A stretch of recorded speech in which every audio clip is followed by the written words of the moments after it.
So today we're going to talk about how to customize your application using style sheets. I'll also go over the tools that are available to you from the browser to help you examine your styles and then to test out new styles before you actually commit them. And then finally, we'll go over some examples of the workflow so you get a feel for how to customize. Okay, so first things first, what is cascading style sheets, right? What is CSS? Well, it stands for cascading style sheets. And the style sheet portion refers to just the simple text files where you actually list your styles. Just as a bit of background, historically, there's been 3 locations where you can keep your styles. The first one is like inline. And as an example of that, sometimes you'll see in your layout itself, you'll see, like for example, for this TD, there'll be a style decoration. So this is considered inline, and the scope of this style is just this container, this TD. So only this hello, say, red table will have that style. Okay. The second location where you can keep styles is at the page level. Okay. That just means that at the very top of the page, there's a head tag, and then within that, you can define a beginning and ending style tag, and then you can list all the styles that you like. And the scope of this group here is the whole page. So any element on this page, be it body, div, and table, has access to these styles. And then finally, the last place where you can keep it, and actually the best place, is actually a separate text file. So instead of having these styles here up top, what you would do is define it in an external file, and then you would just link to it with this little declaration here, link with href, and then the relative path to that file. Okay, and the reason why this is the best thing to do is because ideally you want to separate your presentation, basically your look and feel, from the layout itself. The idea is that you can make style changes and then not have to rebuild your pages and not have to redeploy your pages. And then the second benefit of having an external style sheet is that the scope is global. The styles that you define in those style sheets can be used by any page that has this link. Okay, so in terms of maintenance and reusability, the best way to go is these external style sheets. And that's what the designer-generated apps will do for you. We'll use style sheets to list your styles. Okay. Next, the C part, the C in cascading style sheets, it actually stands for cascading. Okay, and it just refers to the precedence that the styles have in terms of the order that they're declared and the location. Okay, so as I mentioned, there's inline styles, page level styles, and external style sheets. Okay, so inline styles has the highest priority of any styles. Next would be the page level, and then finally external style sheet. So let me give you an example. Like if I had this style here, this is the inline style. If I say also had something like class equal, and then we'll just say some external style, right? In this case, if in this external style somewhere, and I said the color would be green, what happens is that this inline style will still take effect. So that's just the rules that that they've defined. Okay. Similarly, if if I had 2 definitions within each category, if I had 2 definitions, say if within inline styles I had 2 definitions. So if I said the color would be green instead, the question is which one takes effect here? If you have 2 things defined like this, the last one that gets declared takes precedence. So if I look at my sheet here, you see that now the red has turned to green. Similarly, if, let's say, I had 2 external style sheets and each of them declared the color, which one takes precedence there? Again, it's the last one that's declared that takes precedence. And designer will set that up for you, and that's you don't really have to worry about it, but just know that that's the rule. Okay. Next. Okay, if you're new to CSS, there's a website that I go to for reference all the time. It's called w3schools.com. Okay, and it has a comprehensive list of all these attributes on the left-hand side here that is available to you so that you can change the look and feel of your site. Okay, and it's usually grouped into logical styles like the color of your font, background and borders, your font families, and so on, right? And I'll just go to one of these and just take a look. And the reason why this resource is good, let's see, is that it gives you, it tells you how this property is used. So in our case, it sets the color of text. In addition, it also tells you the browser support. So since color is a very basic style, it tells you that, okay, it started supporting, Chrome started supporting this in version 1. Other browsers started at version 3, and so on. If the property is not supported by a particular browser, you'll see that this will be grayed out. This icon will be grayed out, okay? And let's look at other styles, like, for example, like later styles like a gradient, for example. A lot of times, if I've never seen a style, I would just Google it. I would just go CSS and then say gradient, right? And because this reference site is pretty popular, it's usually the first or second search result that will list that property. So if I go to that page itself, I can see again the level of browser support. This time you can see that, okay, this linear gradient that I use, has been supported later by these browsers, so by version 10 of IE or version 26 of Chrome, okay? And then you also see something like, what is this? Like there's a listing for version 10. This is because as the standards were being defined for this property, the browser people started creating support for it already. But instead of using just, say, linear gradient, they would prefix it with, say, WebKit. So the property will be hyphen WebKit hyphen linear hyphen gradient. And each would have their own proprietary way of supporting that feature before it became a standard. So for Firefox, you'll see this Mozilla prefix. For WebKit browsers, you see WebKit, and for Opera, you see the O. But that's just something to keep in mind. And it's important that you know what browsers support those properties, because depending on what browsers your users use, you want to make sure that any property you use, they can see, right? Okay. Okay. Okay, so let's see. Oh, back to the color.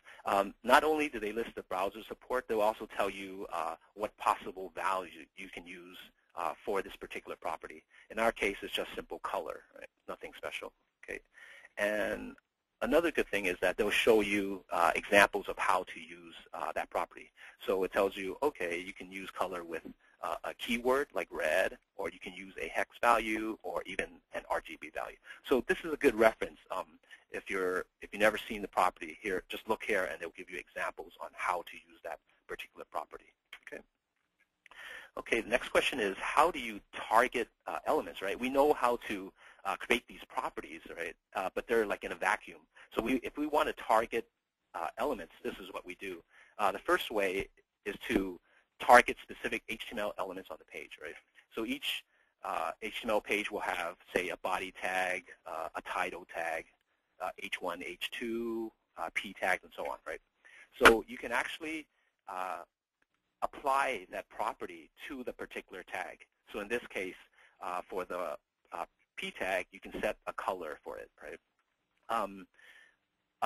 You can do this way, it's fine. However, there's not the granularity that you might need. For example, let's say you only want to set a style for a paragraph that's like a quote, and you want it in italics. Well, you only want to affect that single paragraph, but right now this doesn't give you the granularity. It applies the style to all the paragraphs. So in order to be specific about what you want to affect, there's this class notation. It's you prefix it with a dot, and you can create any class you like, and it's just a placeholder for all the property and value pairs that you like, right? So let's see. So actually, okay, and we'll give you examples. We'll see a lot of how this is set up, okay? Actually, let me go ahead and create a designer application, and we can see how the styles look. Okay. I am currently using version 11.1. Okay. Okay.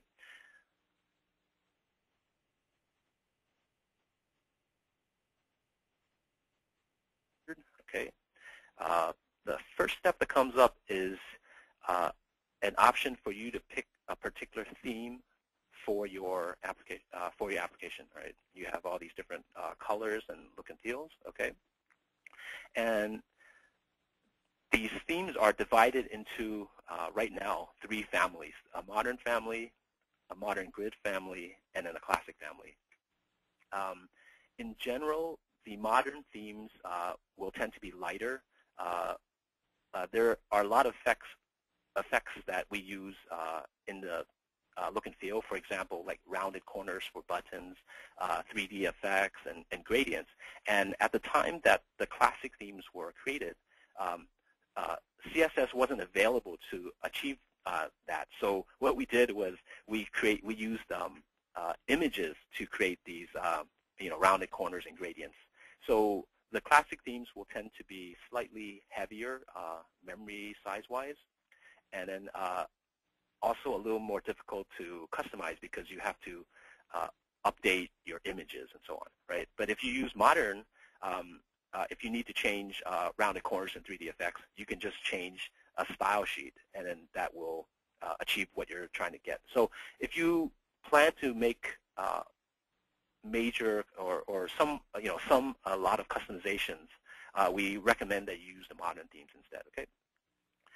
Okay. And let's see the difference between modern and modern grid. Okay, modern grid is something we added in version 11.1. Okay, and the only difference actually, you'll see that every theme here, from Amarone to Zinfandel, it has a corresponding version. So basically, the look and feel between the two are actually the same. So Amarone looks like this, and Amarone Grid looks like this. So it looks, the color-wise, look and feel-wise, it's about the same. The only difference is, okay, the only difference is that in the show table page, the field labels are listed above the data. So this is more, this is how we did this in Classic, and I know a lot of people ask for this, so now we have this layout where, again, you have your column headers and then your data underneath. Contrast that with, say, a layout in Modern where your labels are on the side to the left of your values, and then regardless of how many label and field pairs you have, we'll list them like vertically so that we ensure that the page is like 1,000 pixels wide. But in the grid, this width here, it's no longer 1,000. It could be, it depends on basically how many fields you choose. So it could be really wide. So we kind of leave it up to you to decide how to constrain your page width by how many fields you choose. Okay, so let me go ahead and just create one. Let's see. Okay, so I'll just create a application with this tequila theme. I like this blue color. Okay,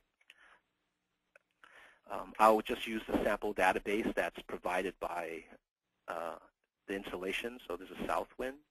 Okay, I'll just pick a few tables. I'll just use the show the add record, edit record, and then a basic table. I'll pick yes, pages. Okay, let's do this. Okay. I have no primary keys, foreign keys. For languages, I'll just stick with English. That's what I speak. And then you can call your application anything you like. I'll just call mine, say, My Tequila, right? Okay. Oops. Okay, good. Okay, and while that's building, I'll talk about like the relevant folders in your application. Okay, so let's see. I have to do a refresh. Okay. Let's see, where's My Tequila?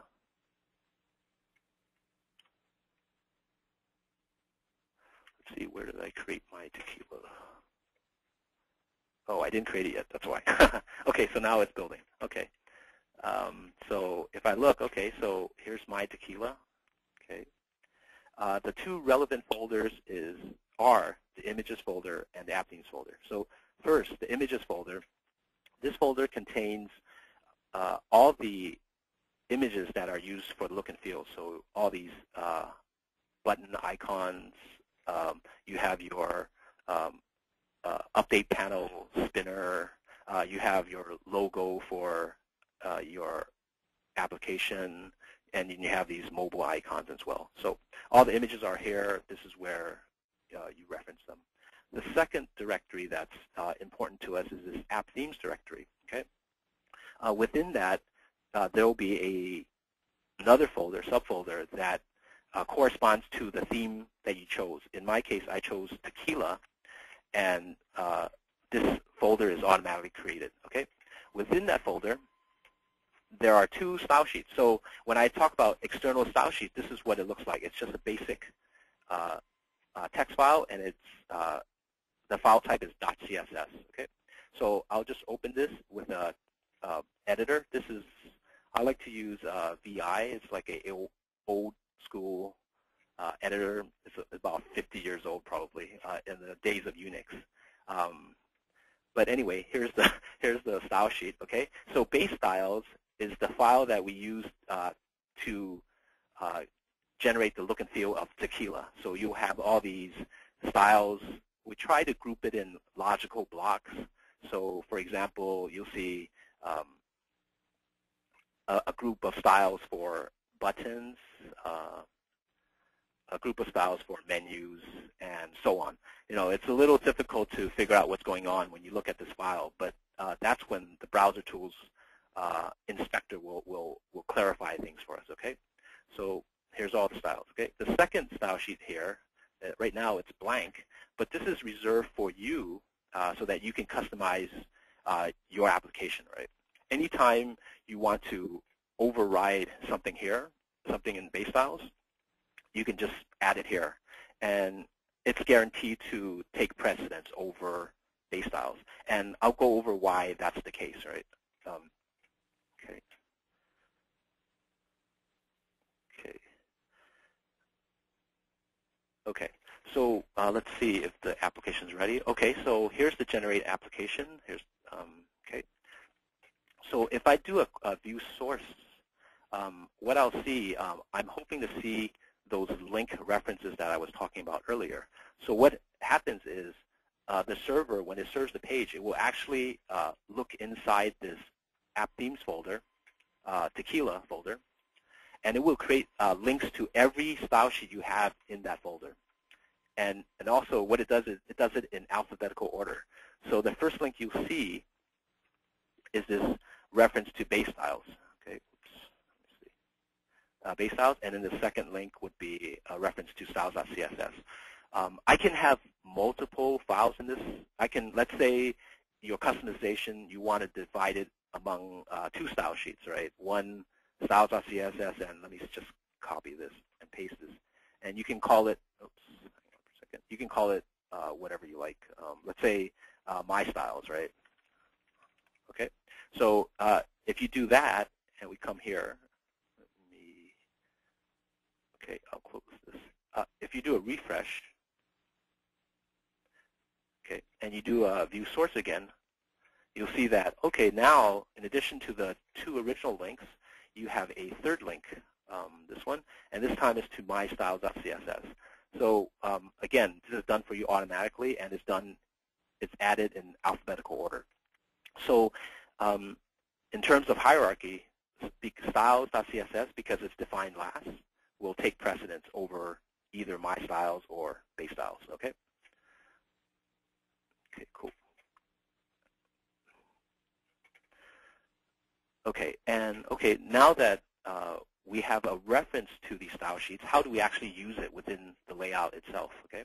So that's where in Designer there's something called a layout editor. It used to be called design mode, but now it's layout editor. And that gives you like a grid view of your page. So if my page is like categories with, you know, a header row and then individual rows of data, you can actually see it here laid out for you. So here's the row of the header fields, and then here are the individual cells for the values, okay? And each, if you take a look, if you click on each one, you can actually see the class that it's referring to. So a class is just a group of styles that's defined in the style sheet. So in our case here, this one is, the style for, say, description is ROW. So I'm saying a row of, say, a row, so row 2 has these table cell values. So if I go to my base styles, I can search for, say, table cell value. Okay. Oops, there we go. Okay, so I know that this group of properties and values applies to this class that I've defined. So I have a color, I have a font family and font size, and so on. Okay, so that applies for every cell that uses this class name. And if you wanted to change this class name, all you have to do is right-click on any cell, go to Style, Cell, and you can just edit it. You can define your own styles. You can add to this if you like, and we'll go over this in the examples. Okay. Okay. Let's see.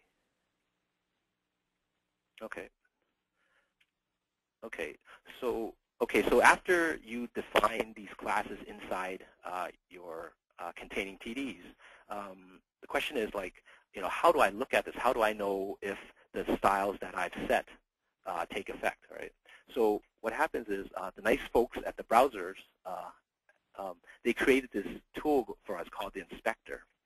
And it's available in all the major browsers. And to invoke it, this is what you do. Let's see, let me do this. Oops. Okay, so usually it's some developer tools, inspector, something like that. You can just look for it. It's not that hard to find. So in Firefox, it's developer and then inspector. You can also use Control-Shift-C if you like shortcuts, which I do. Okay, so what happens when you open that, you get this pane at the bottom of the screen. And on the left side, the left half here, you can actually see the actual HTML for your page. You can scroll up and down, you can see it. Okay, and on the right side, you have the list of styles that are in effect in real time that's seen by the browser. So, for example, if I wanted to inspect this, the contents of this page, I can just click on this little cursor and box icon.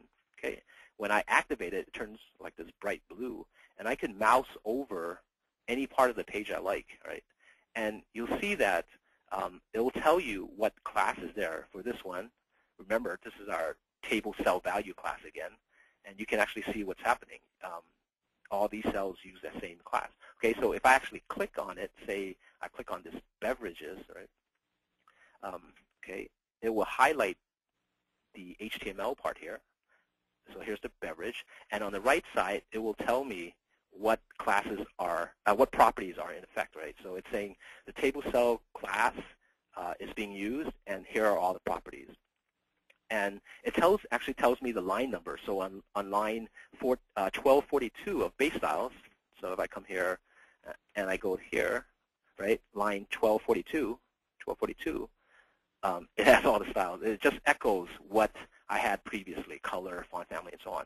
And what's neat about this right side pane is that you can toggle any of these on and off that you like. So for example, let's toggle off like padding and see what happens, right?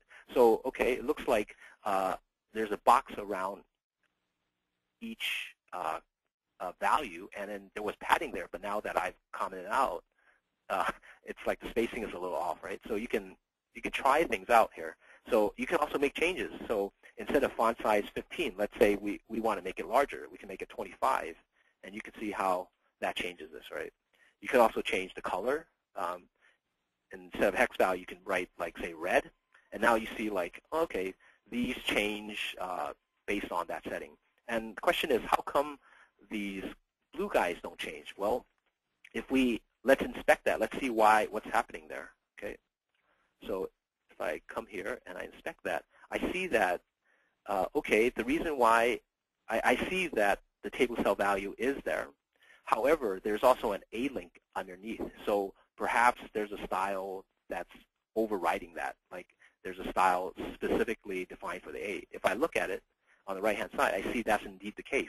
I see that there's a style defined on line 314. It says table cell value, okay, and A. So this is saying any A link within table cell value, you can set it to this color. So we can change it to red here if we wanted to, right? So we change it to red, and you can see how beverages changes as well. Okay. The good thing about this inspector here is that it's only temporary. Any changes you make here, if you refresh the page, they'll be gone. So this is a good way to test out new styles that you want to use. Okay. But if I refresh it, everything goes away. Okay. So if you really wanted to commit these changes, you would actually write it out to your styles.css file, right? So let's say that if I inspect again, if I inspect the beverages again, and if I want to change this color, what I would do is I would go to my base styles file, okay? I see this class name. I can just copy this, actually. I can copy this. Let's just say I'm just copying the color because that's all I want to change, right? So I'll copy that, and I'll transfer it over to, let's see, here, okay. Close this off. Okay, and to change the color, I can say like, I can say, let's say green, right? So now, if I come back here, so because I wrote the style inside styles.css, it's committed. It's actually permanent. So if I come here and refresh again, you see that the letters, the font has been green. And if we inspect it again, let's inspect beverages, okay, we see now, this time, the hierarchy is a little different. Now, the color is retrieved from table cell value, true, but it's taken from the styles.css, okay? Because this file was defined or linked after base styles, this one takes effect, so you can see it here. And in fact, you can see that it's telling me that there's a strike through the original color. That's saying that this has been overridden. So if you say, like if you uncheck this, you can see that the original takes effect again. So this is a good way to see the hierarchy of your styles. Okay. Cool. Okay. Yeah. Okay. Next. Okay. So let's actually go ahead and do some examples. The first, I'll update this class called PCT, and that's just the page header for our site. And okay, so first thing I'll change, for example, is the background color. Okay, so if I go ahead and inspect this top part, if you notice, if I start mousing over it, it only selects. Let me expand this. Okay, let's see if I can minimize this. Okay, if I expand this and I mouse, oops, how come I can't? Jill, how do I minimize this? Let's minimize the webinar.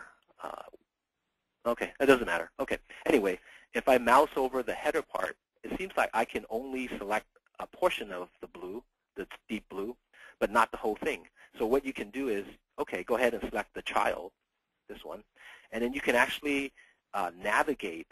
There's this breadcrumb above the layout. You can navigate here. You can like go up to the PCT parent. You can click it here, and that gets selected. So now this whole thing, this whole area, the deep blue part is selected. You can also click within here, within the layout itself, and you can move around as well. Okay. So let's say, okay, so here's PCT, and oops, let me do this. Okay, and I see that the background color is set here. It's this deep blue. If I want to change it, what I do is, okay, I see the style. Okay, it's on line 152 of base styles. Okay, so 152, cool. Okay, so here it is, and I just want to change the color. So let me just copy this over to styles.css. Okay, and let me, oops. And instead of this blue, let's make it say orange. Okay, we can do that. Okay. Okay. If I come back here and refresh, now it's orange. And if I inspect it, okay, PCT, okay, I see now that okay, that one takes effect. The orange color takes effect. Okay. So it's pretty much as simple as that. Okay, so let's say instead of the orange color, I want to use a background image in that area. Okay, so what you can do is there's a style called background image. Let's say you can use, it takes as a value the relative path to that image. So let's say I have a beach, nice little beach image here. Kind of tiny, but okay, looks nice. And let's say I want to apply this to the header. So what I do first is I copy this file, okay, to my images folder. Remember, all my images are here. Okay, so I paste it. Where's paste? Oops. Okay, so I paste it here. Okay, it's here. Okay, and in order to reference this, I was on the categories page. So categories is right here.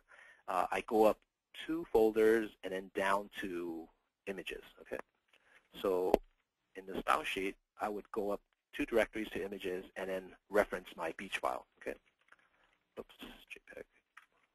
Okay, and now let's take a look at what's happening. Okay, okay, so I see now that my beach scene is up there. Okay, I can see that here that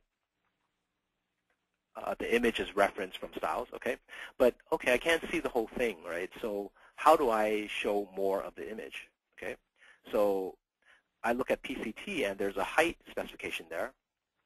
And I go, okay, well, how tall is my image? Let me take a look. My image is 200 by 100, so the height is 100 pixels tall. So let's make the header area taller so I can test it out. So let me test it out here first. I can make it 100, and okay, good. So that looks like it shows all of my image. So okay, so let me actually commit this to my style sheet here. Okay, I can say height, oops, 100 px. Okay, cool. And then if I refresh again, inspect the PCT here. Okay, I see that okay, it changed the height, and this is permanent because I declared it in styles.css, okay? So looking at this, I go, okay, well, maybe I don't want to repeat this. I don't want this to tile like this, right? So let me look at PCT again. Okay, there's no style, but what you can do is you can say, okay, there's another decoration. You can say like background, repeat, and you can say no repeat, okay? And in that way, I do a refresh. Okay, so there's just that image there. But let's say maybe I want to stretch this. There's another decoration, and all these styles, you know, I'm sure you might not have seen before, but if you go to against the reference, the w3schools.com, you can find all this stuff. But basically, this background styles property, you can set like how much the image stretches. So horizontally, I want to stretch 100%, and also vertically, I want to stretch 100%. Okay, and I come back here, I refresh, I look, okay, cool. So, you know, this is not the best image to use for example, but if you have a longer image, it would fit nicely here. Okay. Okay. Notice one thing. When I increase the height of this header area, it looks like it masked off the menu, right? I can no longer see the menu. And in fact, it also cut off the top portion of my panel here.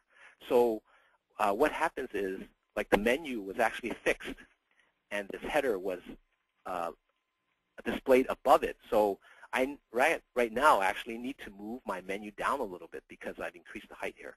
So what you can do is, since I'm on PCT, I can temporarily hide it.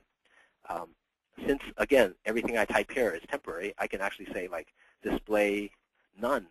So I can actually hide that original image. So now I can work with these guys. So I want to move down my menu the same amount that I've increased the height. So this menu, how do I know what the menu is? So I'll click on a child, and then I'll kind of navigate up higher and to see what will encompass the whole menu. And you'll find that PCMC here will do that. And you'll see that originally this guy's position is fixed, and it's offset from the top 46px. So what I can do is I can move this down a little bit. So I can actually try it here. Oops, 100. So I know I can move it here. So if I wanted to commit this, let me go here. And what's the style that I use? PCMC. Okay. So I can override it, override the one in base styles. Okay. And top, you can say 100px. Okay. So now, okay. And then if I do a refresh, okay, so cool. So now the header is this height, and my menu's in the right place. And now I need to move this panel down. It's still being obscured by the menu. So let me, again, inspect this panel. Let's see where it is. Okay. And you'll find that actually the setting for this is at, I think it's like P back or something. It's actually at the highest level of the page. So I kind of navigate through here, and I'll find P back. And you'll see, like, okay, there's a padding top setting, 86px originally. So if I uncheck that and see what happens, okay, I see that this moves up, right? So I know that this affects the height of it. So, I mean, the placement of it. So I can override this value as well. So this time it's on P back, and the padding top 86 plus the new height addition. Okay, so oops. So dot P back, padding top, and it's originally 86, so I added 54 pixels. So the new one should be about 140. Okay, so if I come here and refresh, cool. Okay, so now the panel itself is underneath the menu, so that's exactly what I want. Okay, so good.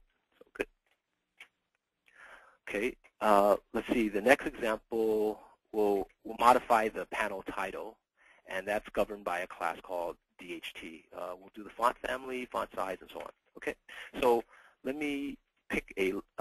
This is the panel title. Okay, but let me pick a table that has a longer text so you can see better. Okay, so here's the text. So if I want to customize it, again, the first thing I do is I inspect it. So I click on this, and here we go. I found the DHT. Okay, DHT gives me the color, the font family, and so on. Okay. If you see any font family that's not in quotes, again, not in quotes, that tells you that it's a system font. It's available on every browser, everybody's system, okay? So Arial, Verdana, it's everywhere. If you see it in quotes, that means one of two things. Either it's a Google font, or it's a font that it's like developed in-house by that website, and it's used only by that website. So what we do actually is, a lot of times people get bored with seeing Arial and Verdana all the time. So we started using what's called Google Fonts, okay? So actually, I'll show you. So if we just go to the Google Font site, Google actually provides you all these fonts that you can use in your site. And all you have to do is add a reference to these guys. So they have different categories of fonts, like with or without serif, handwriting, and so on. And then you can also filter based on thickness of the font, how much it slants, and so on. So let me increase it a little bit. Okay, so let me just pick a font. Let's see what looks interesting. Okay, so let's look at this one. This looks kind of interesting. Maybe I want to use this font instead of my default system font. So this is called Changa 1. Okay, so in order to use it, there's this little button icon for quick use. If I click on it, it'll give me first available types variations of that font. You can have normal and you can have italic. So you can check. Sometimes there's bold or script, and you can pick as many as you like. And what happens is it creates a little link for you. There's this import link, okay?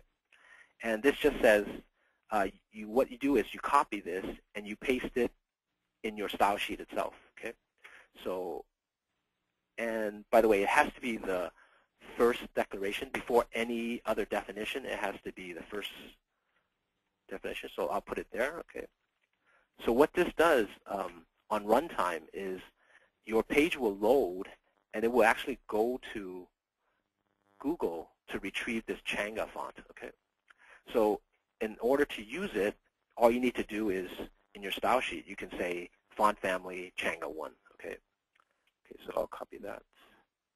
So let's say, so going back to our page, originally it was Open Sans, Condense, Arial, Verdana. Oh, by the way, if you're wondering why so many are listed, it's because if the first one is not available, then the browser will go to the next one. It'll go to Arial and then Verdana. And usually you'll list something at the very end that is like a catch-all. If nothing is available, then it'll use sans serif, okay? So anyway, we want to override DHT, right? So I can come over here, and I'll just add a DHT, okay? And I wanted to use my own font. I wanted to use that Google font, right? Okay. So you can, this is all you need to do. You just list the font family here, okay? So if I come here and refresh again, okay, so you see that the font has changed now, okay? So if I inspect it again, okay, I'll see that, okay, this time it got the font from styles.css, and it's the Google font that I wanted, that Changa 1, okay? So cool. What else can I do with that? Okay, I can also change font size and font style, okay? So font size is pretty evident. It's nothing you haven't seen before. So, I can come here and just change font size. So originally it was 18px, so let's make it larger. Let's make it 30. And also, I wanted to change font style. Okay, font style. Let's say you've never seen font style before, right? So, okay, what values can I use for it? So, okay, we can actually look up the reference for it. We can look up, so let's look that up. Okay. Okay, so it tells me that, okay, specifies the font style for a text, okay, and then the values that are allowed are normal, italic, oblique. Okay, so let's make it italic. Okay, so I can come back to my style sheet, and for font style, I'll say italic. Okay, cool. If I come back here, I'll refresh. Now you see that, okay, it increased the size to 30. Okay, actually, I'll inspect it. Okay, there. Okay, you'll see the font size 30 and italic is there. So it's as simple as that. Okay, let's see. The last properties I want to look at are text decoration and text shadow. Okay, so text decoration, this is what it does. Let's see. Okay, let's again say I've never seen this before. What can I do with text decoration? All right. Okay, so let me look it up. Okay, so it looks like you can. You can underline it, you can overline it, or line through. So, okay, so let's try it. Let's try the underline, okay? So, text decoration, underline, okay? And then let's come back here, refresh, and you can see, okay, cool, it's underlined. Oh, nothing special. Okay, and text shadow, okay, so I know the values for text shadow. So text shadow is just like a drop shadow, and I know from experience that there's an offset horizontally and an offset vertically. So let's say I offset the shadow 3 pixels horizontally, so it's shifted to the right 3 pixels. Let's say I shift it down 3 pixels vertically, and then there's some color. So let's say red for now. Okay. So if I come back here, refresh, Okay, so you can actually see the drop shadow. It's kind of ugly, but you get the idea. Okay, and then there's an interesting other attribute for this drop shadow. You can also say how much it blurs. You can say, oh, blur it 5 pixels. Okay, so that's the third parameter of this property. Come back here and refresh. Okay, it looks a little better, but you know, red's kind of gaudy, so you can change it to gray if you like. You know.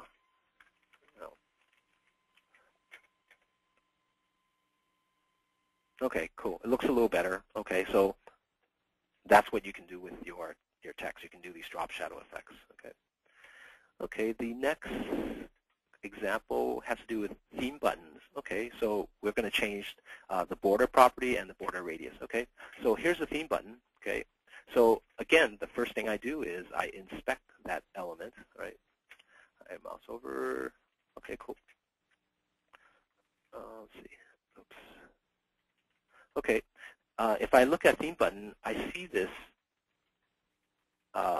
border here. It's crossed out because there's actually two effects going on for this one button. The regular effect, which is gray when it's in neutral state. If I mouse over it, then I see blue. So what happens is you can define two separate classes, right? One is the initial state, which is this color here. And you can change it to, say, I can change it to orange, for example. Okay. Okay. So the initial state is orange, and then the final state is this blue. So if I wanted to change, yeah, so that's how you change borders. The second thing I wanted to change was the border radius. So right now it's 2, so what does that do? I'm not sure, so let's go ahead and just change the value. Let's make it 10, see what happens. Okay. So it looks like it makes the buttons rounded. Okay, so we can add more roundedness. We can increase the size of that. Okay, so it's like that. Nice. So it's pretty simple. So you know these effects now we can do. This is like a border radius is like a CSS3 attribute. So it makes it a lot easier to customize this way. Okay. Okay. So let's see. There's actually 3 properties, 3 parts of this value. There's the first one is actually how thick this border is. So you can actually increase it to like 3, for example, and you can see it. That's how it affects it. The second parameter is what type of border it is. It could be solid. It could be dashed like this. So there's a whole bunch of settings you can set for this. Okay. And then finally, the last one is, of course, the color. Okay. So, okay. And because I made changes here, this is not committed. So if I refresh, things go back to normal. If I want to commit it, I can just add it to styles.css. Okay. Okay. Next, okay, so that border radius that I just did for the buttons, well, you can use it on images as well. Okay. So let's look for a page with images. So products. Okay, so products here, cool.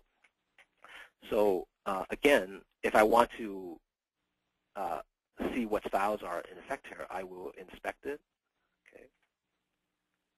Okay, and I see that image drop shadow is what governs the look of this guy, and you know I can just use that border radius again, right? That I just used for buttons, and you can see what happens.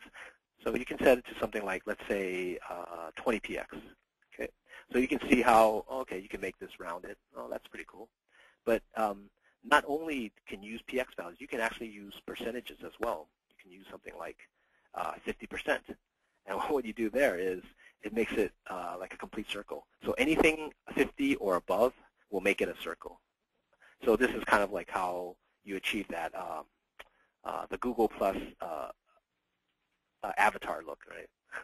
Okay. Okay, and then box shadow. Okay, box shadow is just simply a drop shadow for like your images, right? So there's a box shadow here already. Originally, it has a offset of 0 horizontally, 0 vertically, and then a blurring of 2. So you can make it more pronounced. Let's make let's say let's make it 5 or something. So then you can actually see the change. Okay. So yeah, and then let's say we can blur it more. Say blur 10. So it's a more subtle effect. So yep. And then of course you can change color as well. So let's make it red or something. Okay. So pretty easy to customize here. Okay. Let's see. Next example: table cell value. Okay. Okay. So actually, let's look for a table that shows monetary values. Okay. Okay. So on this page, there's these dollar values, and maybe I want to like sum the values, right? And it would look more proper if I had these guys right aligned, right? So let's just say I want to right align those guys. So let me look at the style or the class that's used to affect that. So I inspect it and I see, okay, it's table cell value again, okay? And I see that the text align is left here. Also, I remember that not only is this column governed by that table cell value, I also remember that, oh, okay, these other guys are using that class as well. So I can't very well go and just change this value because that will affect everybody, right? So, say change it to right. So now everybody, but that's not really what I want to do, right? I just want to affect this guy. So in that case, I actually have to define a new style. Okay, so let me refresh this. So in that way, I can come back here and look for a table cell value. Okay, and I'll just copy this over to my style sheet.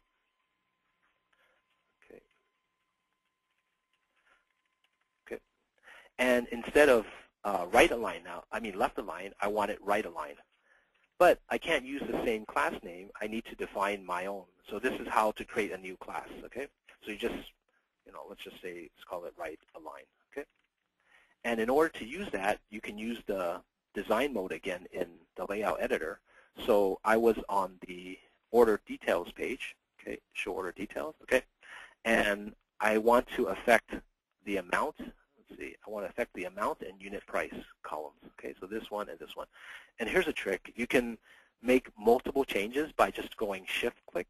You can click on this, amount, and then you shift-click unit price. And now you select both at the same time. And what you can do is, make these changes for both cells at the same time. Okay, so instead of the original table cell value, I want to use my own now.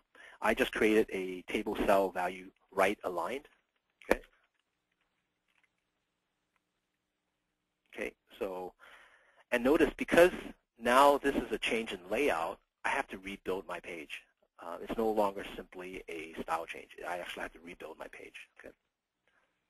Okay. I do that. Okay. I come back here. I refresh the page. Okay. So now you see. This is interesting, right? How come it's gray now? Okay, so let me look. Well, let me inspect that.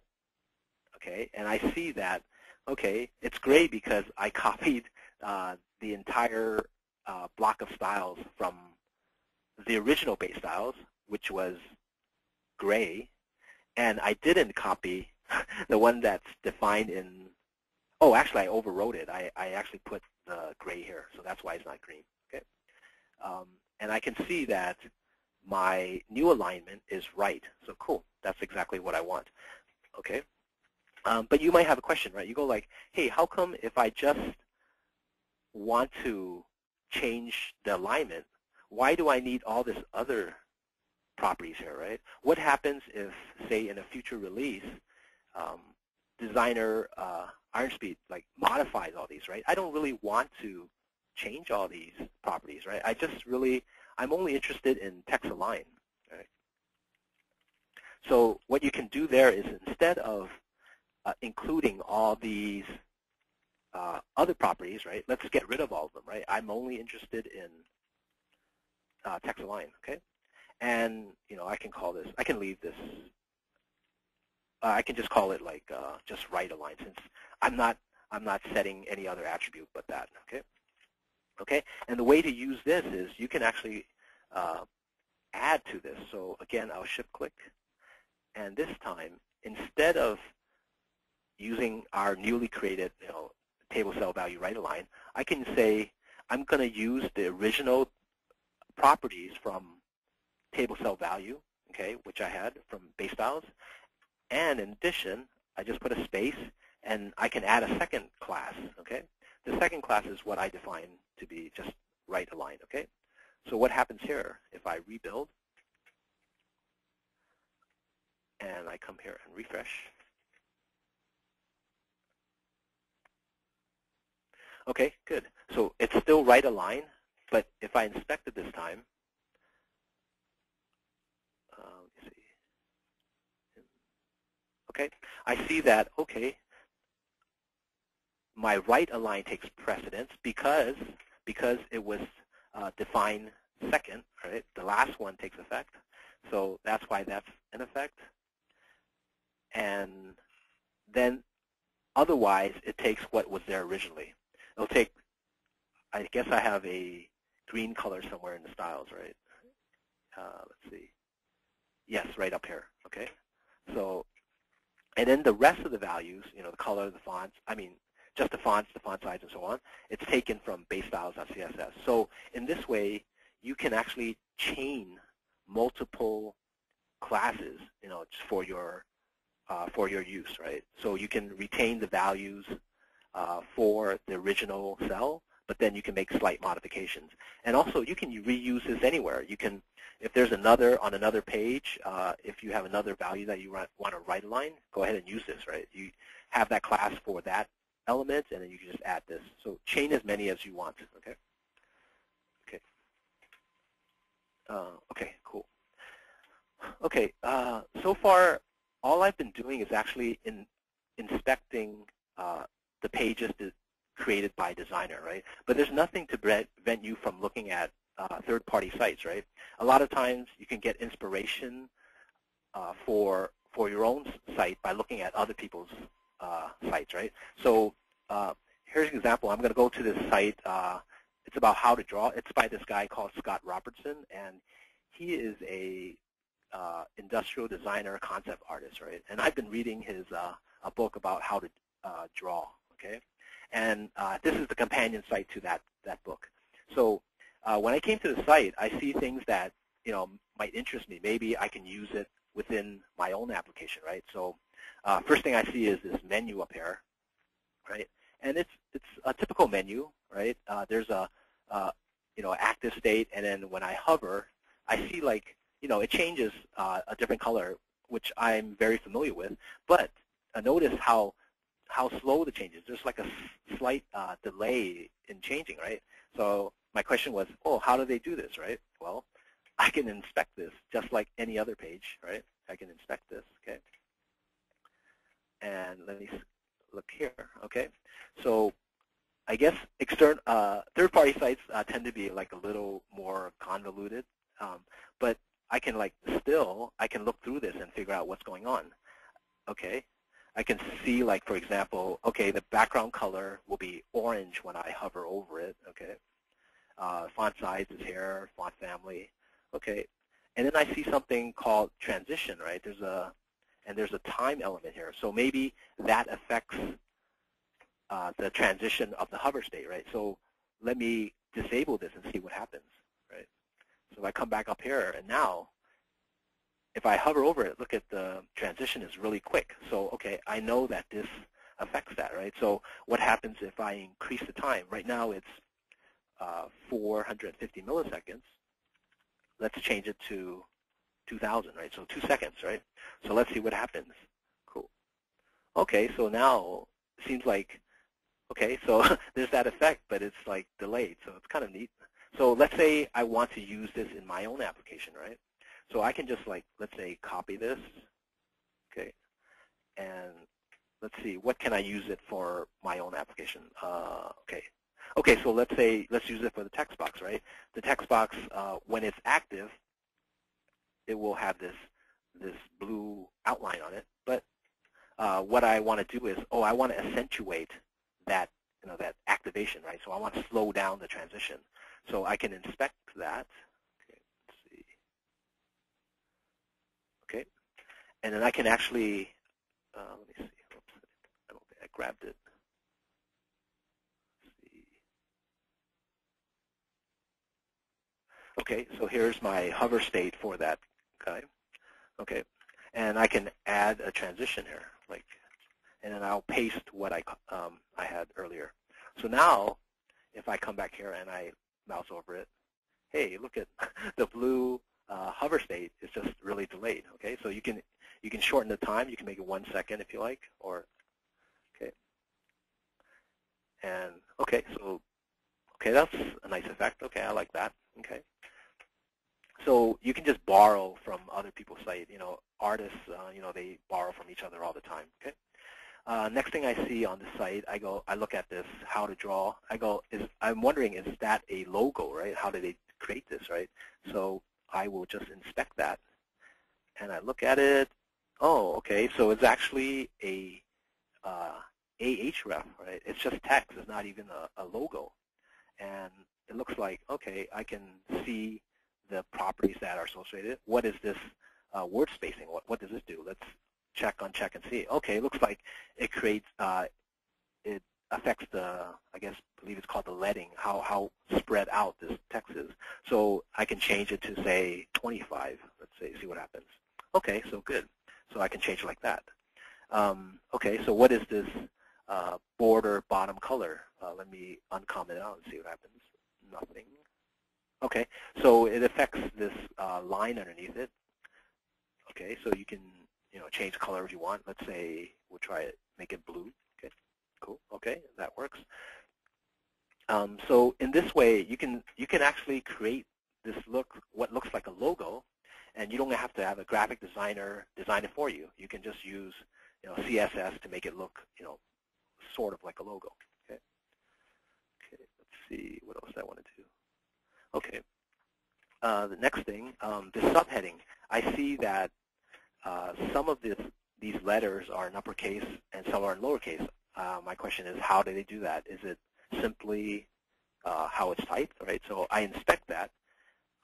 It's a H2. Okay, fine. Okay, so it looks like he just basically capitalized what he wanted to capitalize and so on.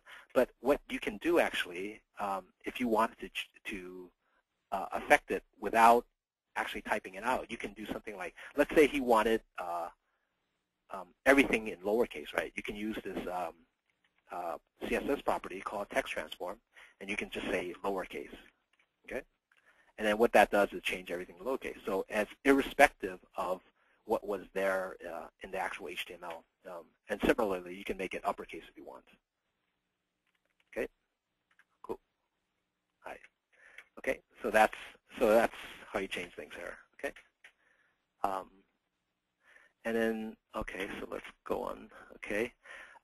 If I scroll down a little bit, okay, I see that there's this nice, really rich texture background here. I don't know if you guys can see it on this webinar video, but if you actually go to the site, you can actually see the nice grain here. And I want to know how he does this, right? Okay, so I can inspect that. And as I hover over it, I find, okay, so this is the entire section, okay? So I look on the inspector here, and he actually uses an image, right? I can actually click on the image. So he actually uses this, I don't know, how big is this image? 420 by 326 image. So how does he get this thing to fit, right? So I look here and I go, okay, so he uses repeat. So he's actually tiling that image. So what happens if I say no repeat? What happens? Okay. Okay. You'll see actually that, okay, you see the actual image here. Actually, this gray area is kind of the same color, so it's hard to see. So let me change the gray color to something else. Let me inspect that gray color. Let's see. Okay. And I see that it's just gray, so let me change it to, I'll change it orange so you can see the contrast. Okay, so now you can actually see that original tiled image. Okay, what else can you do with this image, right? What else do they have here? I see that, okay, there's a position. There's a 0px, 0 percentage, 0 percentage. What is that? Well, that just tells you that 0% from the left side and 0% from the top of this container here. This image is placed there. But you can change this. You can change it to, say, let's say we'll make it 50% and 50%. So now what that does is, within this container, this orange area, you can actually center this image. So you can imagine how if you have that beach scene, you can actually center this without actually having to specify exact pixel location. You can just say percentage and you can put it there. And this could be like the backdrop of your website. Okay. And then what else can I do? Okay, so let me go down a little further. Okay, as I scroll down, there's another neat effect. There seems to be like this image back here that's stationary. Even though I scroll up and down, this is fixed. So how did he do this? Well, let's go ahead and inspect it. So if I come here, okay, I see that he has an image, background image. So I'll take a look at it. Okay, so here's the background image. Okay, but how does it stay in place like this?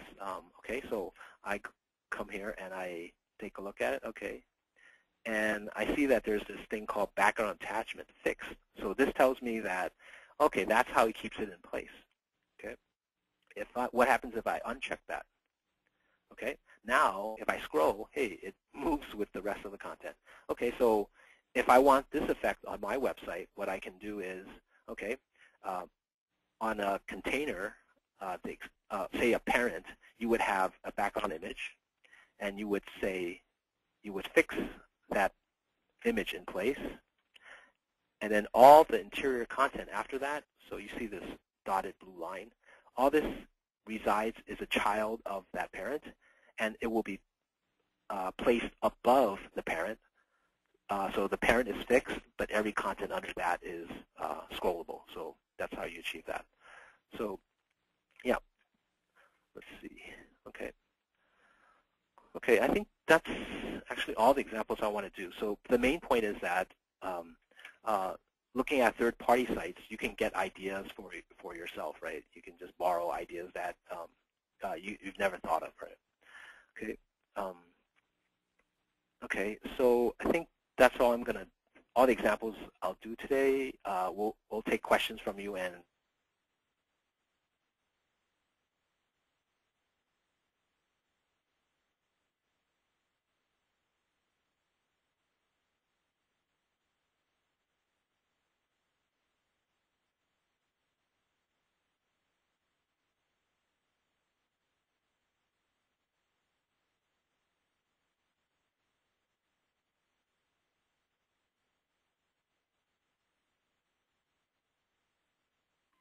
we might do a more advanced webinar, okay? So, but hopefully you've gotten a feel for how to go about customizing, how to inspect the styles that are used, in your inspector.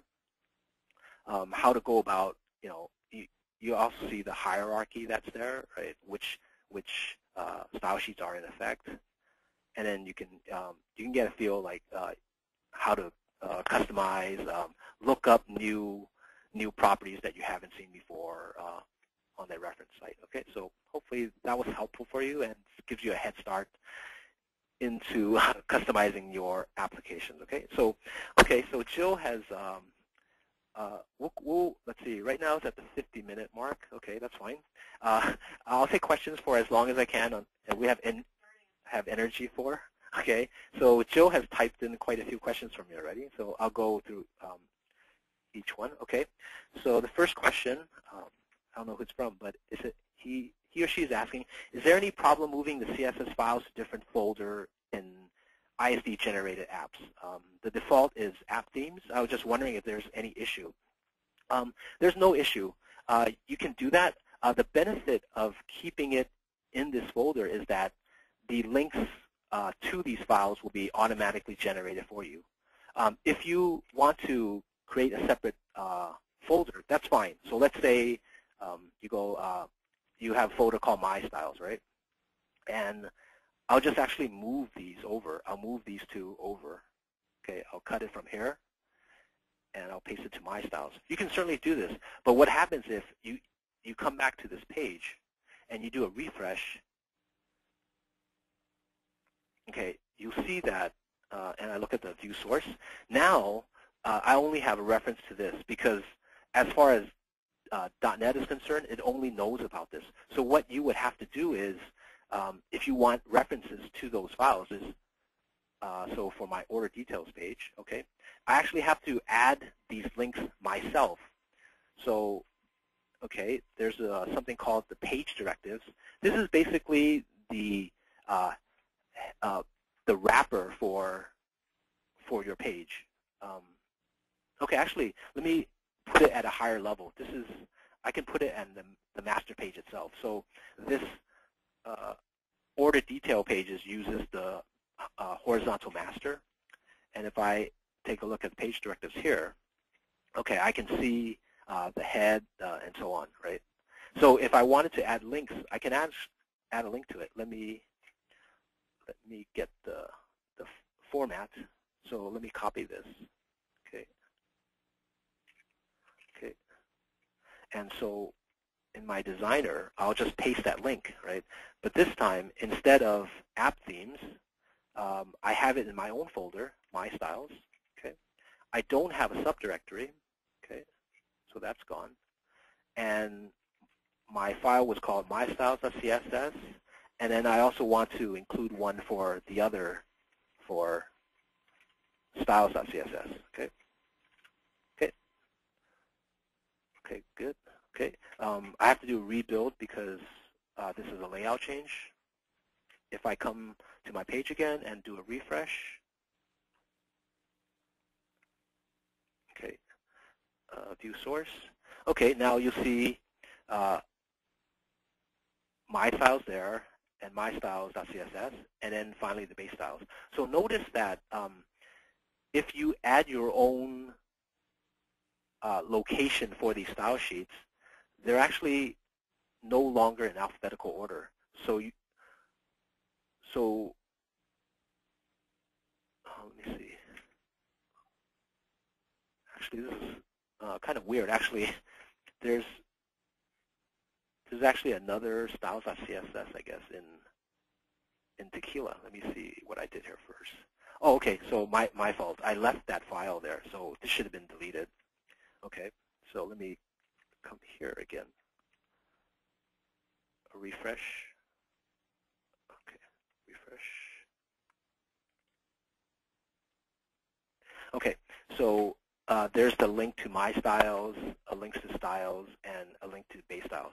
So in this case, it's no longer in alphabetical order, and the precedence is changed now.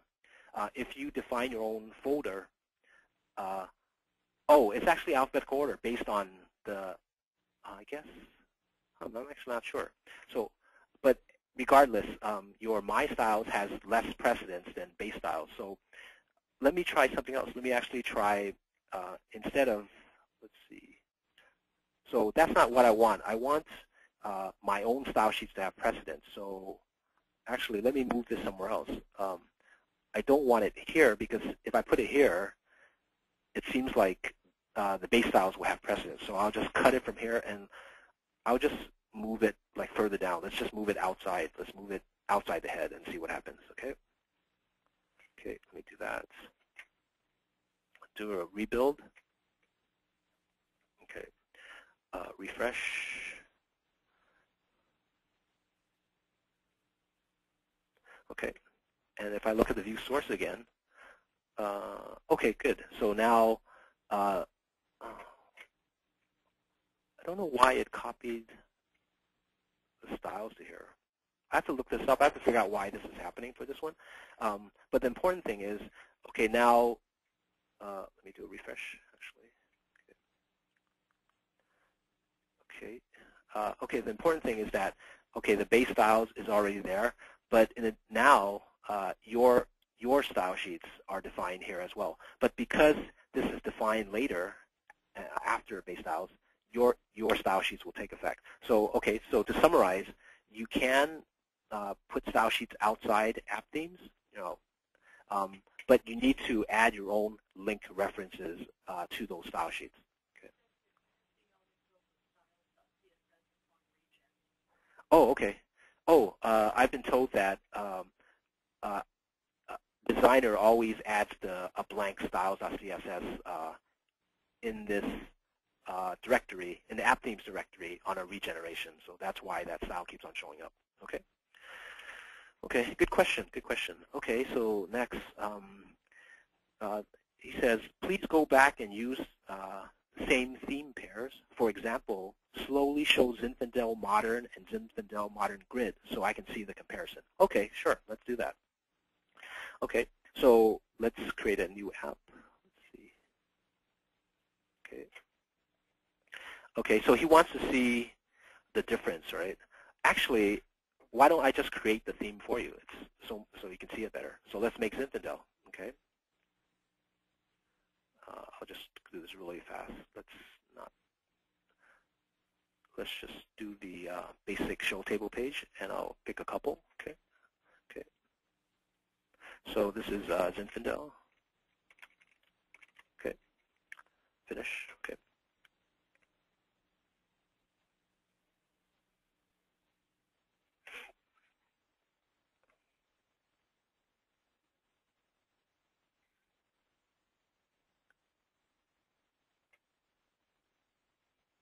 Maybe I should have just picked one show table.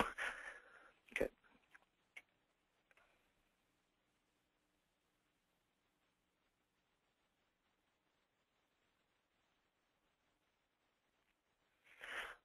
Okay.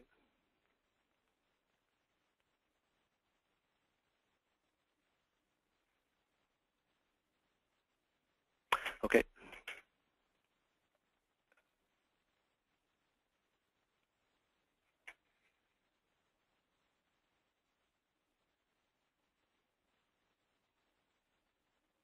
Okay. You'll see the layout. The field label is on the left, and the field value is on the right. That's same for every page. And depending on how many fields you choose to show in these will be listed just vertically along down the page, so that the page will always be a fixed width.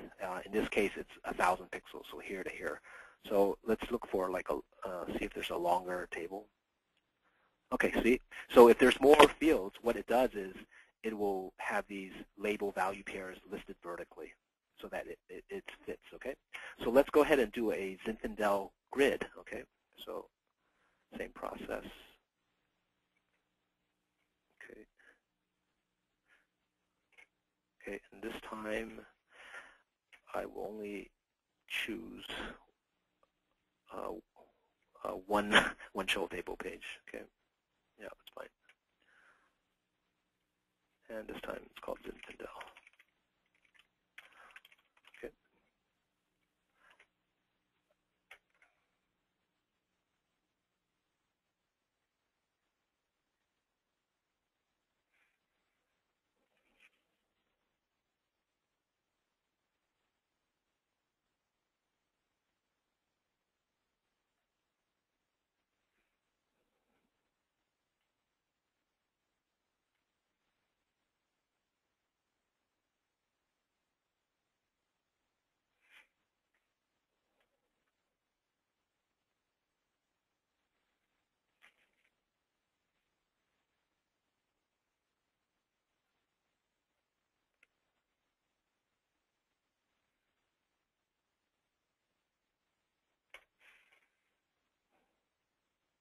Okay, this is Zinfandel grid. So now the labels are in a column, in a row, I'm sorry, above the data, and then the data itself is aligned in columns beneath those. So this is the modern layout, and this is the modern grid layout. Okay, so you can take a look at that. Okay. Okay. Let's see. Okay, I have a question. I said I have a website from 7.1 that I am in the process of upgrading. The app themes directory has electric blue, fire engine, and granny apple in it. Is this a modern style, or can I change the style to modern? Okay, okay. There are two special themes created by designer, and these themes allow your users to change the look and feel on their own. Okay, so actually those two themes are Appalachian. Okay, let me show you. Let's create a new app.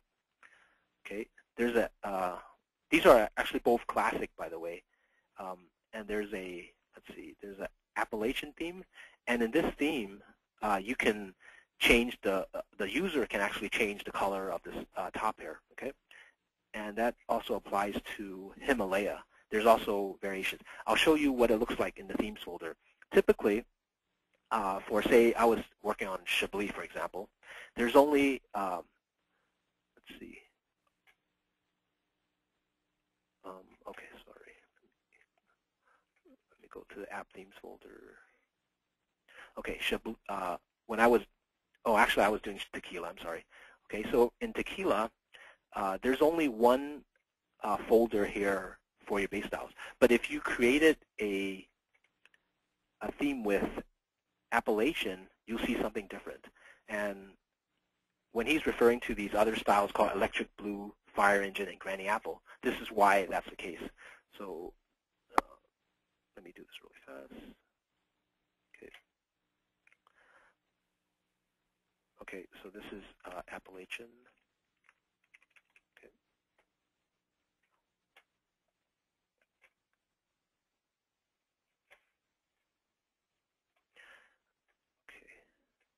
Okay, so here's Appalachian. Let's see.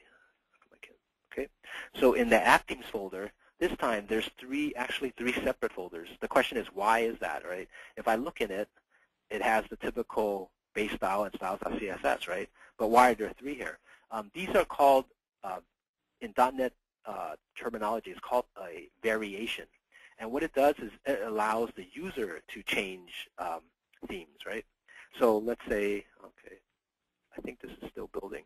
Okay, so cool. Okay. When you choose one of these two themes, either Appalachian or Himalaya, what happens is you get the initial color, but there will be a drop-down that the user can use to change the look and feel. So if, say, I pick fire engine, you can see, okay, it makes a slight change, right? It just changes things to red, and then granny apple will change it to green.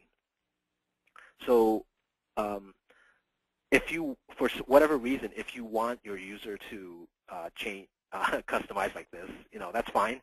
You can use either Appalachian or Himalaya, and they can change it there. I'm not sure why you would need that, but it's there.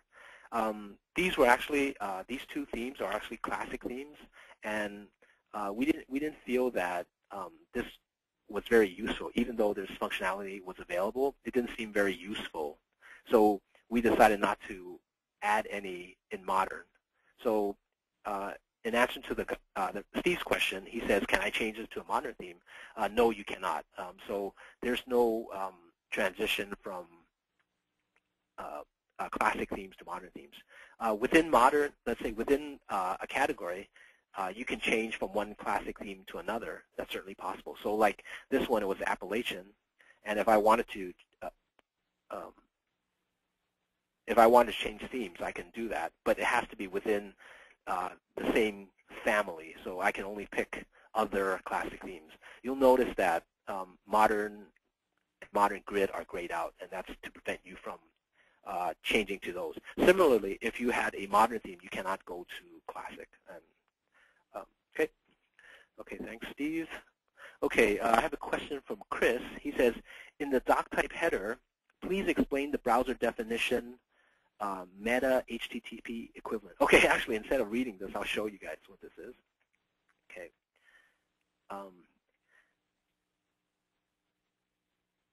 Actually, I'll type it out because it's actually been taken out in the, okay, actually here. This is what Steve is referring, Chris is referring to. He says, explain what this is used for. Okay, This tag was added by us. It tells the browser to it specifically tells IE to treat this page as if the content was written for IE 9. Okay, in Chris's example, it says IE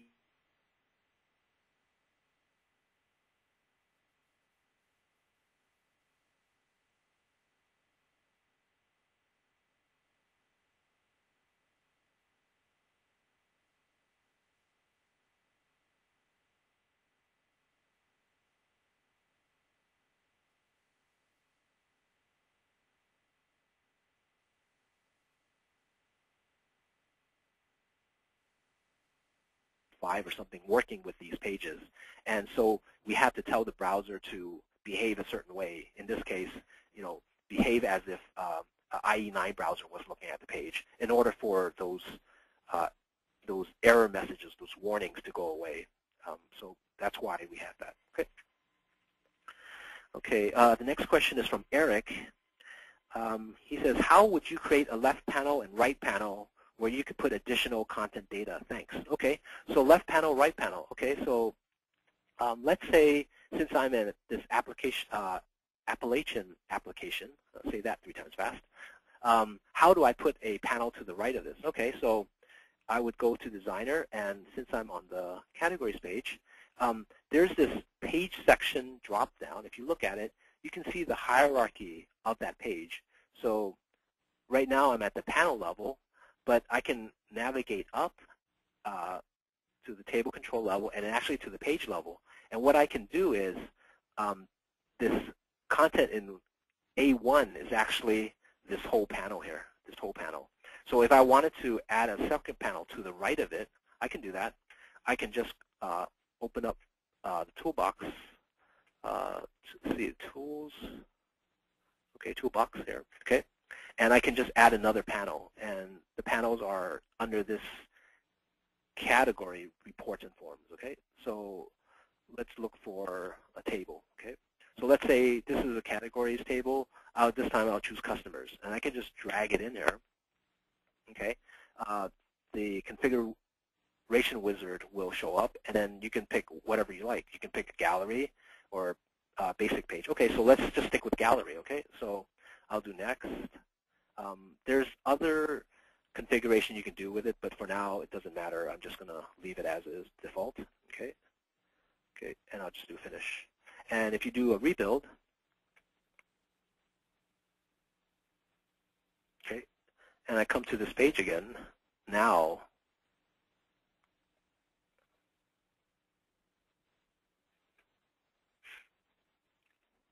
okay, now I have a separate panel to the right of it. Okay.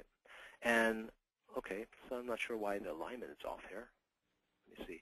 Okay, so okay, if you encounter this problem and you ask yourself, hey, why is this happening here? Well, that's when the inspector comes in, right?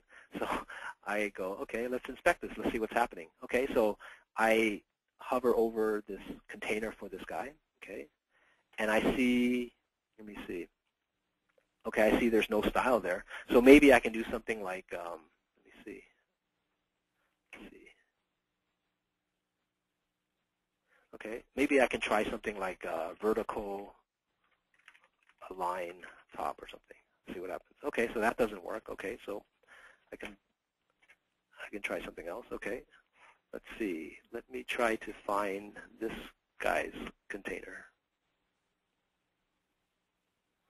Okay, DV.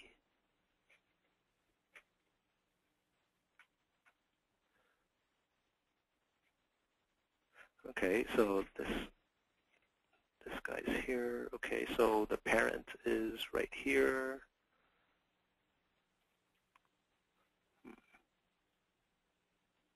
So maybe here I can just say text line. Let me try.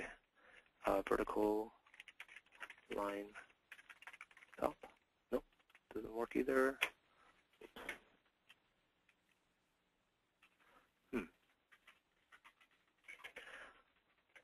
Let me expand this a little bit. Okay, so let me see what's wrong here. Oh, I see. Okay, so it looks like this table on the right is taller than this one, but this guy is it's kind of like middle align instead of top align. So let's see, what can I do? Let's see.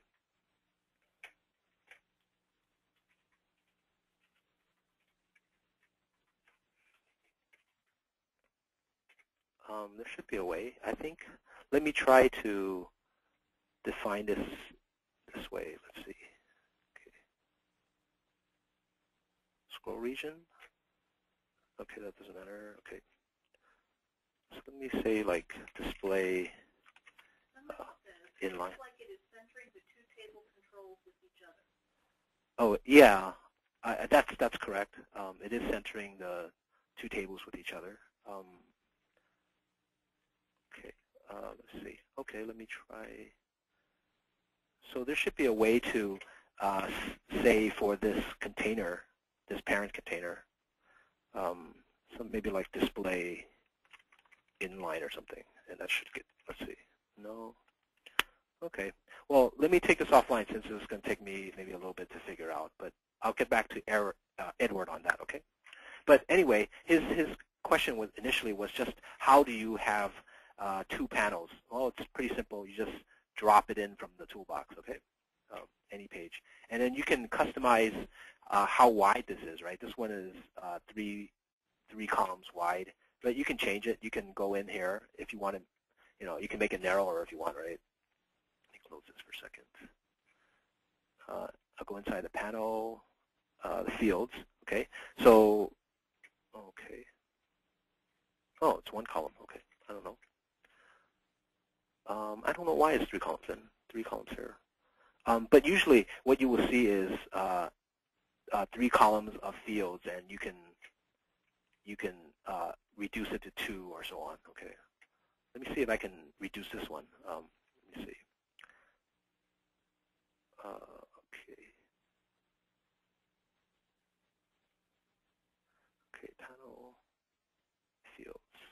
Okay, so this one is what I would expect. Like there's 1, 2, 3, 4 columns of data, and I can, let's say I can just delete these 2, remove columns, rebuild. Okay. Okay, I'll do a refresh. Then I would expect the article and the pictures columns to be deleted. Okay, cool. So okay, there you go. So that's how you would fit more things horizontally. Okay. Okay, thanks, Edward. Okay, the next question is from John. He says, when you make change to the properties of CSS using the inspector, do the changes get saved into a CSS file? No, it does not.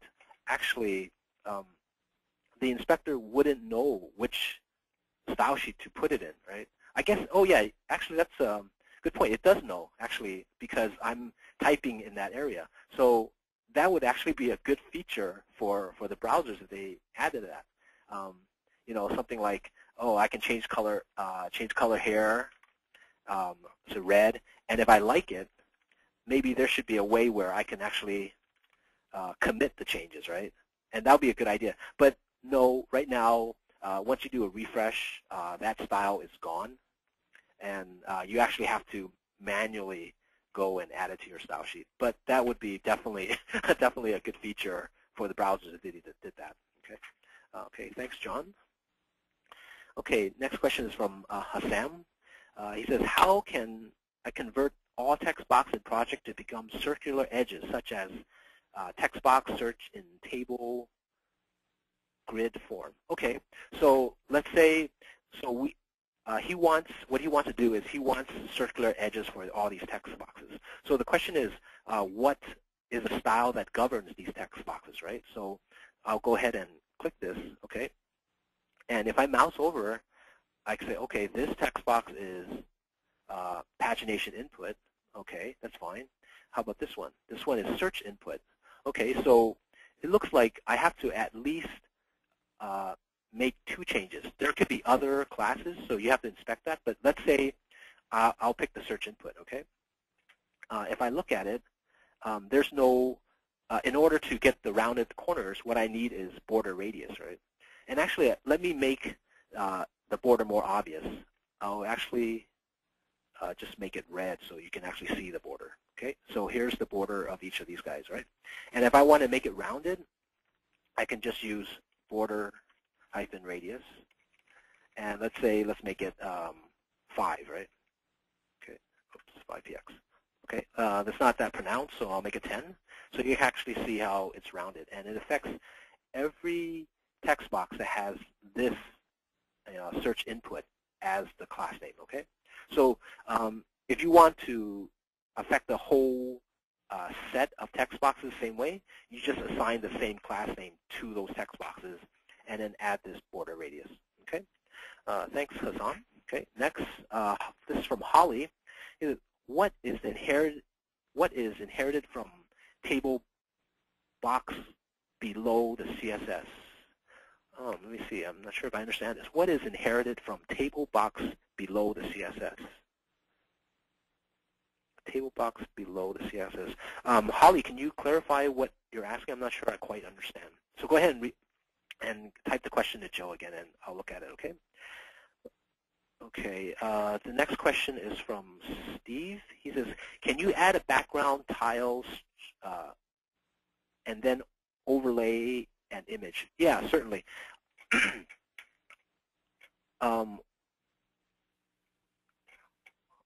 Let's say for, actually, I'll just show you the gallery pages, right? That has that feature actually. So let me go back to my tequila initially, and I'll add a gallery page. As in title area. So, okay, Steve, where do you want the tile background? Okay.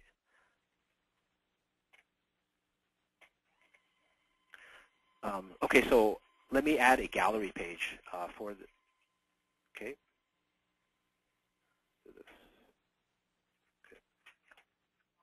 Okay.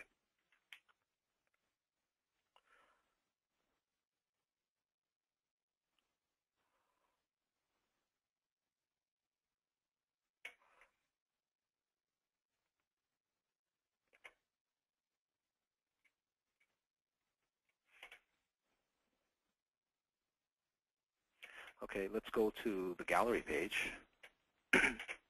Okay, so he wants to overlay an image above the background image. So this is the background image actually. If I inspect it, let's say, okay.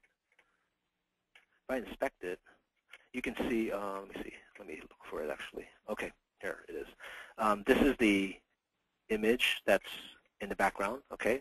So if you wanted to put another image, let's say I want to put this beach image above it, you can certainly do that.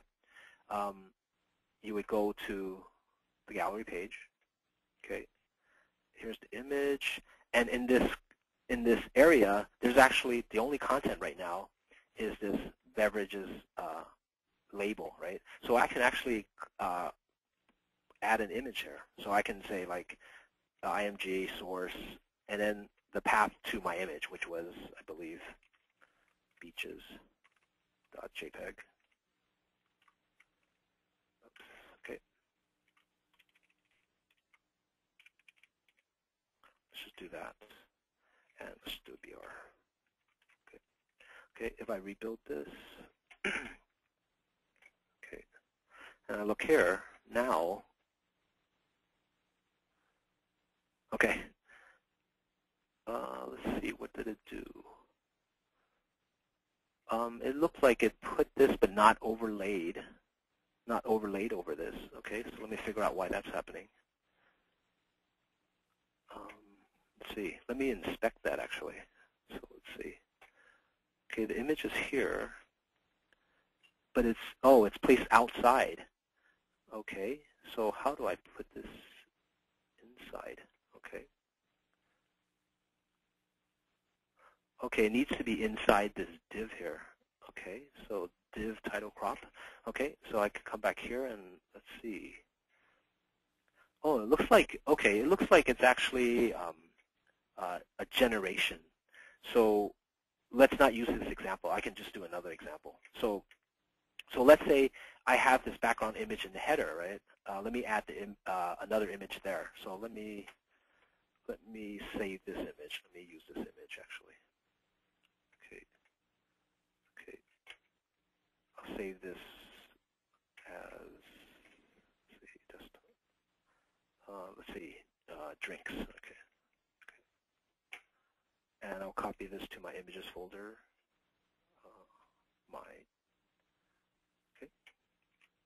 Okay. And let's say, okay, so now I want to put it in my header here. Okay. So let's see, right now the background image is here. Let's see, that was P. Let me see, let me inspect that. Okay, it was PCT.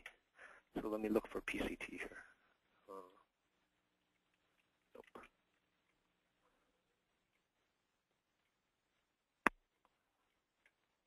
Okay, actually, let me just put the image there. Actually, you know, this logo is actually what's happening. This image is actually placed above the background image. Okay, so that's pretty much it. So if I wanted to, so I can actually, next to the logo, I can actually put that image. Let's say I put a break.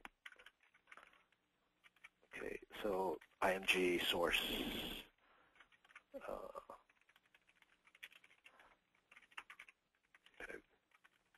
okay, that's fine. Build that.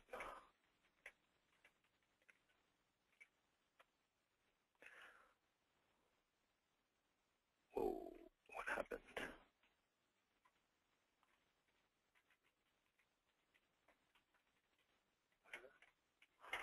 Huh, let me see. What did I add wrong here? Let's do that. Slash build. Somebody says delete image trailer. IMG trailer. IMG. IMG trailer. Delete IMG trailer. What does that mean? Okay, so let's run it. No, still getting the error. He says lesser than sign, IMG greater than sign. Less than IMGs. The little, the pointer thingy. Okay. I think that's correct. I think that's correct.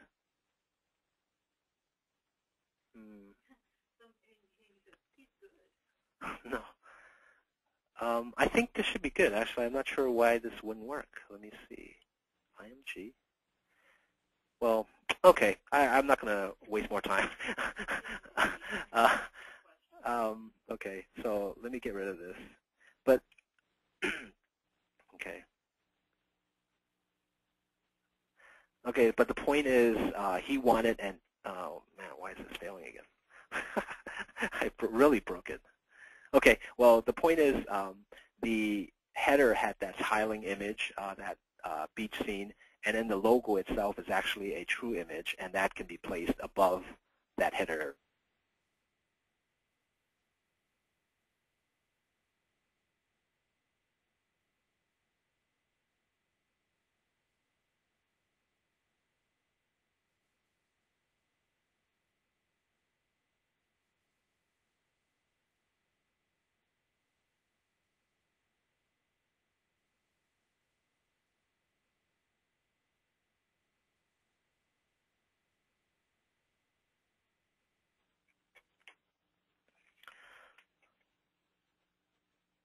Okay, so if I inspect this page, okay, and I inspect, say, this first cell, okay, so in addition to what I said earlier where there's, actually, what did I say? Okay, never mind. Okay, so Hallie's asking about why is there this inherited table here? Well, what's happening is that if your child cell, this TD, you don't have a class, everything is actually inherited from the parent. So let's say, let's see what's different between, okay, let's say I uncheck this. this color, this gray, right? This actually inherits it from this D body class, and it's from the table. So where's the D body? So it's right here. So any child will inherit from the parent if it doesn't specify a value itself, right? So I can even uncheck all this, and then more and more it will just grab the parents. So this is useful if, say, you don't want to declare child properties everywhere, like this, right? You can actually just define it in one place. You can even define it at the highest level, the body tag, the very wrapper of the page. You can actually just say font here, and every child, if it doesn't have its own class, will inherit that font from you. Okay, so that's what it means. So all this on the right-hand side here just shows you the hierarchy. So first it gets it from base styles. Next, it gets it from, it's still base styles, but this time it's from the parent and so on. And then, there's actually, even more, there's grandparents, I guess you would say, further and further up the chain, okay? So it all goes all the way up to the actual HTML page itself. So all along here, you can define your fonts, and that'll be fine. And if these lower children don't have their specification, it will inherit it from all these other containers, okay? So you can play with it. You can just try it out and see what happens. You can see, like, if I activate this color, you can see in the parent, it's commented out. You can see this strike through, okay? So that's what it means, Holly. Thanks, okay. Next question is from Chris. He asks, are all the stock styles responsive? I need more clarification on that, Chris. So go ahead and ask your question again to Jill, okay? This is from Diana. Can you enable or disable the right mouse click on my application from CSS? No, you cannot. That's what you can do. You need JavaScript to do that. And what happens when you do anything in the browser, usually a mouse event is generated. For example, if you right-click, or if you just do a click or a double-click, all these events are generated. They're JavaScript events, and you can write a script to intercept that event. So, for example, if you do a right-click and that event is generated, in your JavaScript, you can say, ignore that event. So you can just throw away the event. But you cannot do it through CSS. You need to write some JavaScript to do that, okay? So I think, like, on the page level, you can say on click, do some function that you define in JavaScript, okay? Okay, thanks, Diana. Okay, this is from Alan. He's asking, are all style class titles the same for each theme? They share those class names, like, for example, table cell value that we saw here. Many of the themes reuse names, but that's not a requirement. Each theme is separate from every other, so you can certainly add any, you can add any class names you like, in your styles.css, and it's fine. Whatever name you use, as long as you add it here to your TD, whatever you like, it's fine. There's no restriction. You just have to make sure that it's one word with no space. Again, space implies that there's another class that you're using. So for one particular class, just have no space in the name, okay? So yes, definitely you can use whatever class names you like, okay? Okay, thanks, Alan. Okay, this is from Tommy. How do you control the width and height of a panel? Okay, Tommy. So one of the ways I did was, earlier, I actually deleted columns, right? But you can actually, there's actually a container class for the panel. So if I inspect it, I can tell you now it's DV, and there's a DV somewhere, okay, here. Okay, this affects the width of the panel. Right now, for Zinfandel, it's set to auto. That means that it will contract from the right based on how much content you have here. But you can certainly set the width, right? You can just say width 1500 px, right? And then this will stretch it out as far as like. Another way you can set the width is if you actually added more columns of data. You can do that. You can delete columns. Like earlier, I deleted the article column and the picture column to narrow the panel, so you can do that. And one thing I should note about this setting here, I'll just set it back to auto. Okay. This is only a recommendation to the browser. Let's say you do something crazy, like say, oh, only make this guy 30 px, right? Well, the browser, it will try to limit it to 30 px, but up to a certain point, things cannot be compressed any further horizontally, right? So if you have like soft drink, coffee, teas, and so on, you can actually wrap this. You know, the browser can try to wrap this, but eventually there's only so much it can wrap, and if it can't do any longer, any further, it will stay at this wider width. So this is probably about 300 px, right? Instead of your 30, it's 300 because actually it's because this header area is taking up space. So this categories, title, and the buttons. So let's say if I delete the search box, let's see what happens, right? Okay, let's say I'll just say display none here, right? Okay, so now it squishes it even more. Okay, so now the limiting factor is no longer the header. The limiting factor is, it looks like the width of this column. The description header is actually keeping it wide. Okay, so let me try to compress this even more, right? So let me look at the description, right? And this shows the content, but what you can do is you can actually update the content if you like. You can actually just make it DS, right? DS. Okay. So that compresses a little more even. So now the limiting factor is seasonings. Okay, so you can do this forever, right? And you can try this. But the main point is the width that you set on DV, right here. Okay, again, this value is just a recommendation for the browser.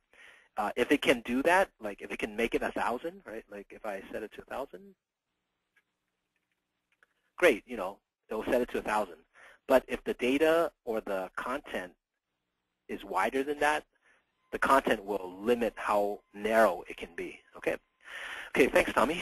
Okay, next question. This is from Michael. On the example where we were looking at the right align for the dollar values, why not just right-click and set the cell property to right align rather than creating and maintaining a separate class? That is a great question. Okay, so let's say, so he says, okay, let's say I want to right align this description, right? Let me refresh this for a second. Okay, let's say I want to right align this description, right? Okay, and Michael is suggesting that instead of changing this class, why don't I just right align it here? Yeah, you can certainly do that, but look what's happening, right? So let's say I add style, okay, and I say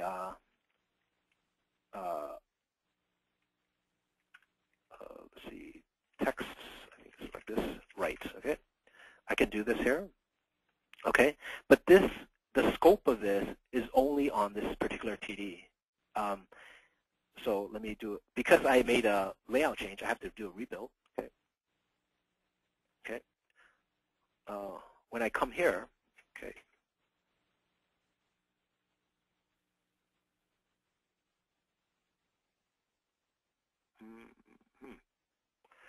did not change. Why is that?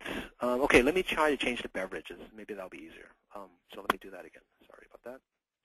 Okay.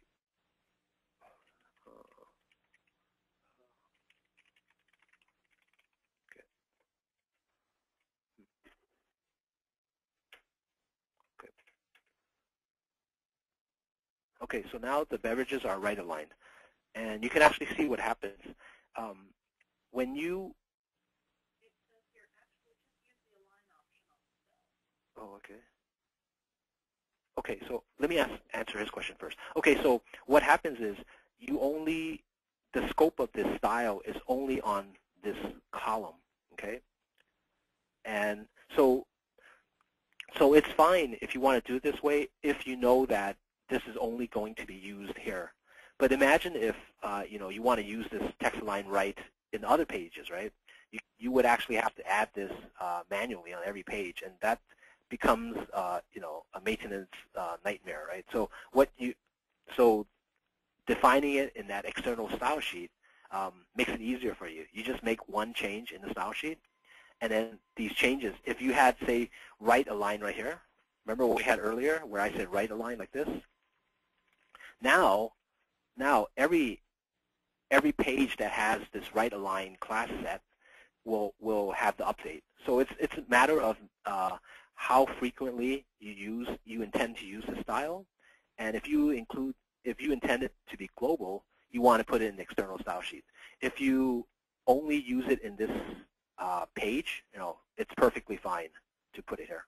Okay. Okay. Thanks, Michael. Okay. Next question is from Alan. He asks, is there a reason not to use the layout editor to change the alignment of cells by right-clicking cells and changing alignment value to right as opposed to creating a new class? Okay. So what he's asking here is, so let me undo those. Okay, those changes. Okay, so now a separate way that is available for you to align are these buttons here. Okay, so what you can do is, instead of right-clicking and adding the styles that I did, you can actually click this button, and it says Align Text to Right. And what it does is actually it adds that line for you. Okay, and again, this is fine if you only want to affect these particular columns. But if you want to do global changes, it's better to define it in a style sheet. Okay, so yes. Okay, thanks, Alan. Next question is from Chris. He says, I prefer Firefox. Our clients are Microsoft-only shops that don't allow any browser but IE. Are any of the IronSpeed page styles particularly targeted to IE? Chris, no. We try to make it look identical as best we can for every browser. So there's no preference for Microsoft, okay, or no preference for IE. Okay. Okay. Another question from Holly. If you wanted these changes to apply to all pages in the app, how would you do that? And would you have to modify every page style? No. So what happens is, when you define a global class like this table cell value, right? We just define it in one place here. Or if you're customizing, right? You have your style sheet. You can add it here. And what happens is every page that has a reference to the style sheet at the top will have access to that style. So again, anything you define in these style sheets are global, okay? And any page can use it. Just as long as you make sure your styles sheets are in this folder, .NET will automatically create those links for you. Okay, will automatically create these links for you. Okay, so it's global. Okay, thanks, Holly. Okay, next question is from John. He says, show how you invoke the inspector, and then show what button you are clicking to inspect the element on the page. Okay, so to invoke the inspector, I go to Developer and then Inspector, or there's a Control-Shift-C, okay? So let's do that, okay? And to start inspecting, actually, is you go to this cursor with a box around it icon. Depending on the browsers in different locations, or it could be like a magnifying glass. It really depends on the browser, but the functionality is the same. So if you click on that and you start mousing over things, nothing is actually selected yet. It just shows you a preview of what class is on that particular element. So for example, for this beverages here, you see that the TD has a table cell value class. So I can still move around and hover, it's just hovering, and nothing is selected. But if I wanted to select it, I actually click on it. So I click on this, right? And now in the HTML portion, it will actually show you what is selected, what is highlighted, right? And on the right side, it will be the styles that are in effect for that selection. So in our beverages, we have this right align here and this table cell value, okay? So that's how, if you want to go to other browsers, we can do that. I mean, it's not that difficult. I'll just copy this URL from us, and then let's look at it in Chrome, okay? So in Chrome, the inspector is, let's see, it's under Tools, and let's see, I guess Developer Tools, I believe.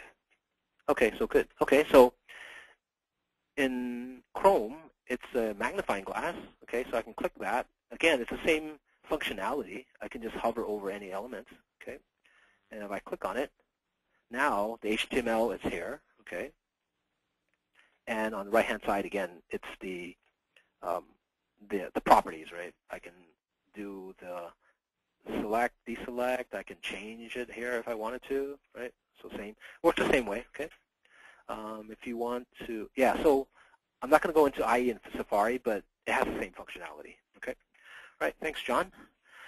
Okay, let's see, this is from, if I butcher this, please excuse me, it's Alamuiwa,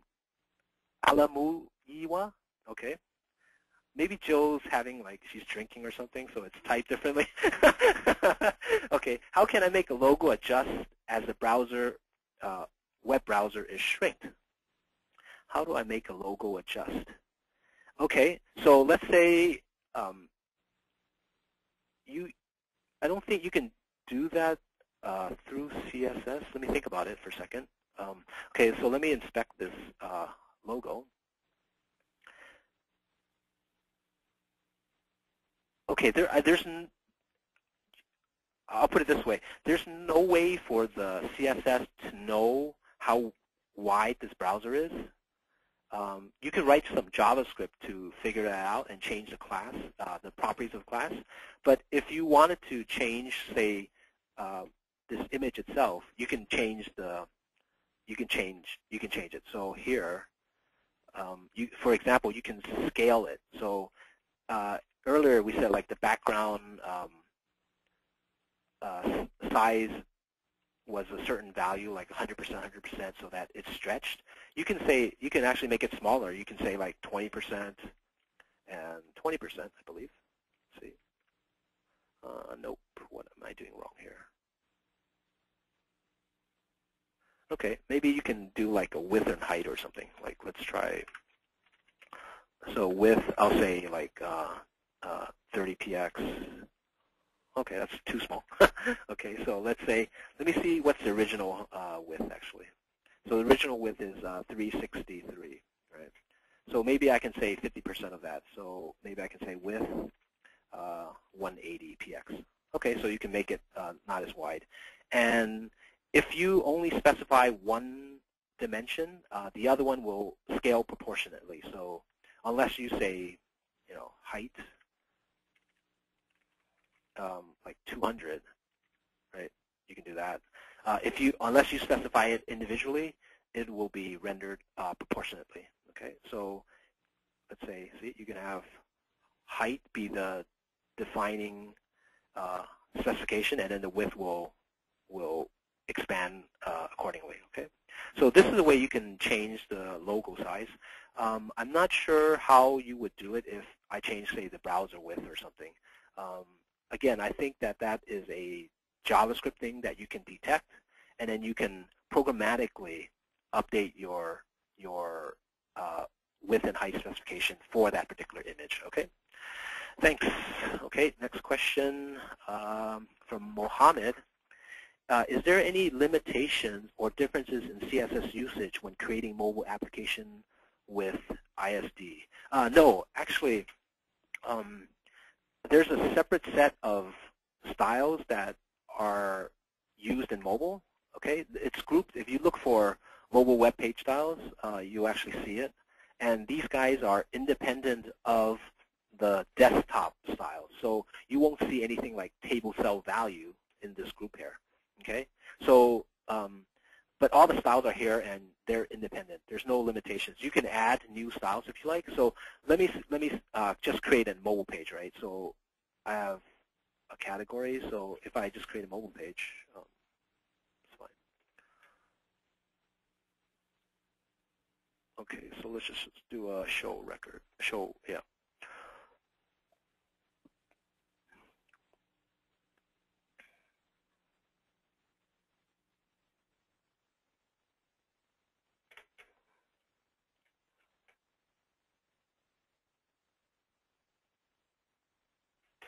Okay.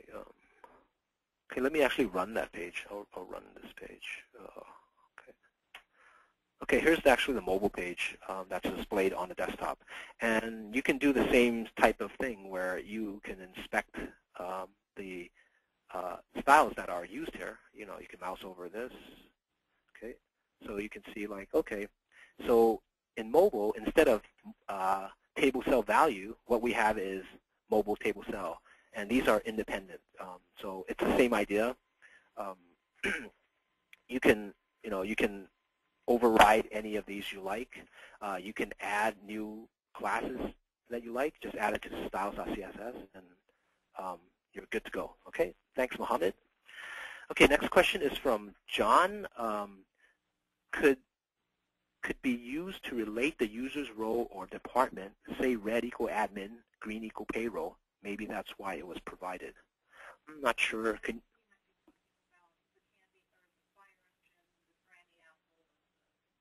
Oh, okay. Okay, I think John is referring to how the different variations in the theme could be used. And remember, in Appellation, I guess you can use in the Appellation. Sorry, let me go back to that app. Okay. Okay, I run that.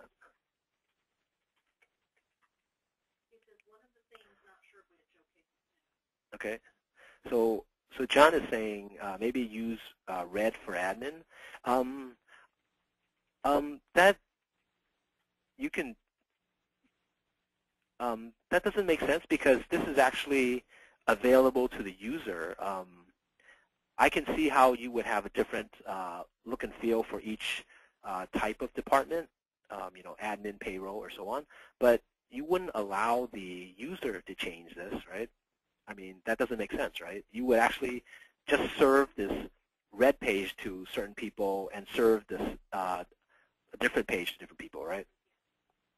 So again, I don't see really much use for this. I think that if you want to serve different pages to different people, different look and feel, you would serve those pages with the appropriate link to whatever style sheet you want to use. Okay, thanks, John. Okay, next one is from Sukraj. Okay, can I incorporate my company master page into the ISD project? We are using Bootstrap. Right now, I'm not sure what Bootstrap is. I'll have to look that up for you and get back to you, okay? We'll keep that for you. Okay, next question is, how can I create a page in a page like SharePoint, have all my apps accessed from a web page? Can you clarify that? This is from Alumu Yiwa. If you can clarify that, I can answer that for you. Okay. Next question is from Gian or Gian. Is it possible to have a way to dynamically adjust the size of text on a web page to make it easier to read for users with visual problems? On some websites, I see different sizes of A, big as A, and click to change the size of all text on the screen. Is that possible? Okay, so you know how I was saying that this variation thing here is useless? Well, what you can do is, actually, we can set the font size for each of these differently, right? So let me go ahead and do that, actually. That's a good experiment.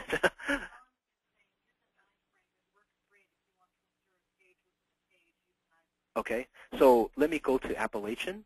Okay, And okay, I have these 3 files. Okay, so let's say for Granny Apple, I want a humongous font, right? So I can inspect. Let's see what style is used here. Okay, it's Gallery TTC. Okay, so I want to test it out and make sure that this is what I'm affecting. Okay, so I can do that. Okay, so I know that Gallery TTC is a style, and it's on line 2372. I come here, 2372. Nope. Let me do it again. 72. Go. Oh, I'm looking at the wrong style sheet. Sorry about that. Appellation Granny Apple. Okay. Okay. 2732. Okay. No. 2372. How about that? Okay, good. So, okay, here's the style that I want. Okay, so let me just copy this. I will go over to styles.css. Okay, and then what I'll do here is I'll make the font size larger. Okay, so I'll make it like 21. Okay. So now when I come back to my application, if I select, let me refresh. Okay. If I select Granny Apple, I have this large font, okay? But if I go back to Electric Blue, it's back to the small font. So, there's actually a good use for this. It seems like Jian came up with a good use. If you have users that want to change the font size, yeah, certainly go ahead and update these with the appropriate size fonts, right? So small, medium, big. You can also change things like contrast. Maybe they have vision problems where it's hard for them, or maybe they're colorblind, right? And it's hard for them to tell the difference between, say, if this link is green, for example, they can't tell the difference, right? So maybe in one of these themes, you can just set the appropriate color for them, okay? So, yeah, that's a great question, John. I'm glad you brought that up. Okay, thanks.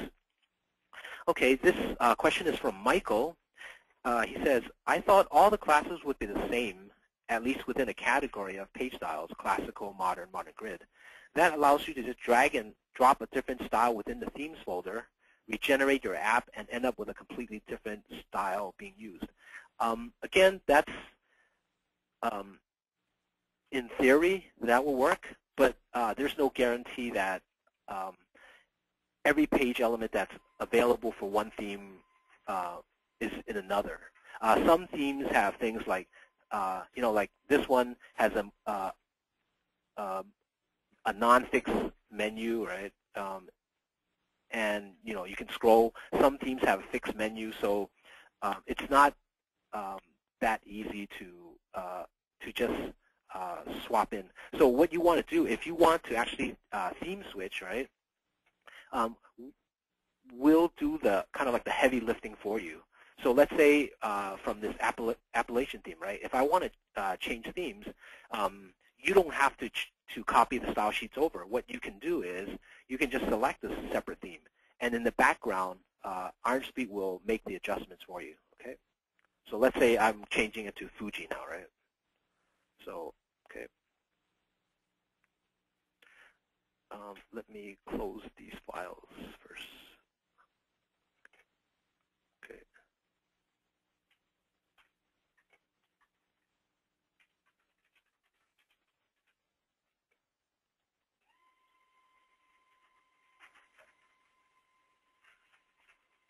Okay, so now that appellation theme, it's still there.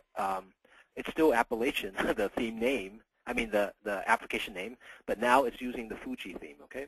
So what we did, if you look in that folder, now it's no longer appellation with those 3 variations, it's Fuji.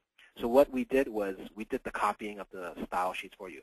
So the reason why it works is probably because most of the styles classes are shared, but I guess there's something broken. It looks like there's missing some corners or something. So Please tell them to go to the third party that does the font size change and inspect their site to see how they do it and copy away. oh, okay, sure. So sometimes simply copying over is not sufficient. But in general, I would say like try not to use the classic themes. If you use the modern themes, then the uh, the theme switching will be a lot smoother because this one again might use images that are not available or something. So like if you use modern themes, then uh, it's uh, you're more guaranteed, you're more likely to get a good theme switch. Okay. Okay. Thanks, Michael.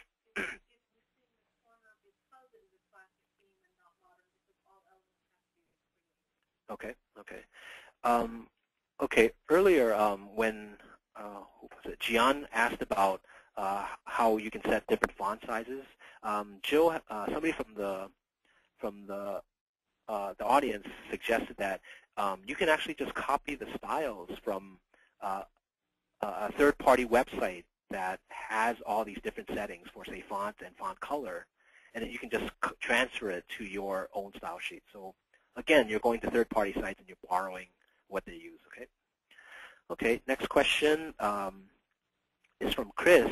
Can I add a conditional drop shadow to some images in a gallery based on database value? Yes, you can. That, again, will require either server-side code or JavaScript. But what will happen is for a gallery page, let's see which one had a gallery. This one. Okay. Nope.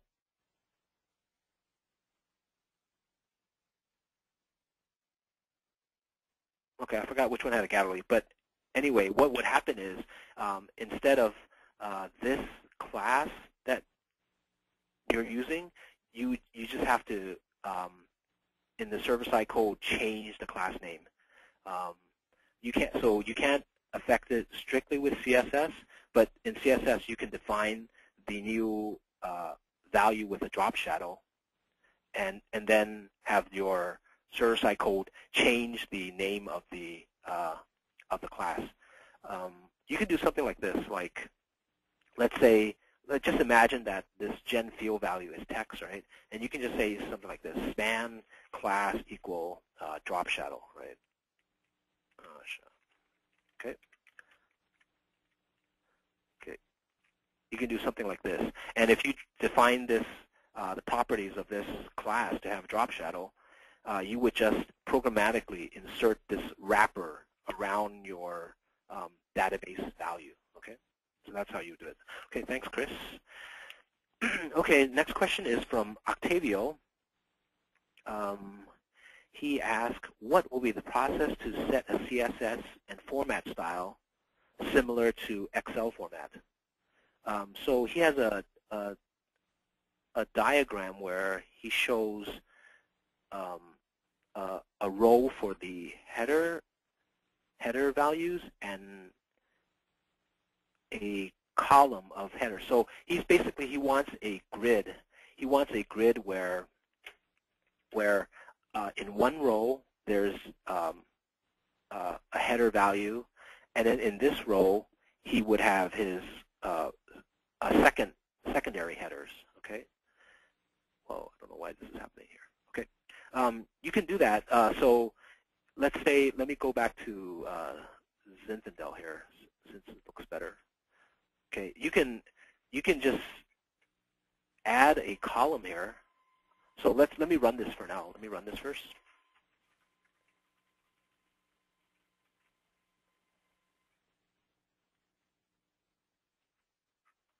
Okay, so actually I want to run the grid one. I'm sorry. Okay.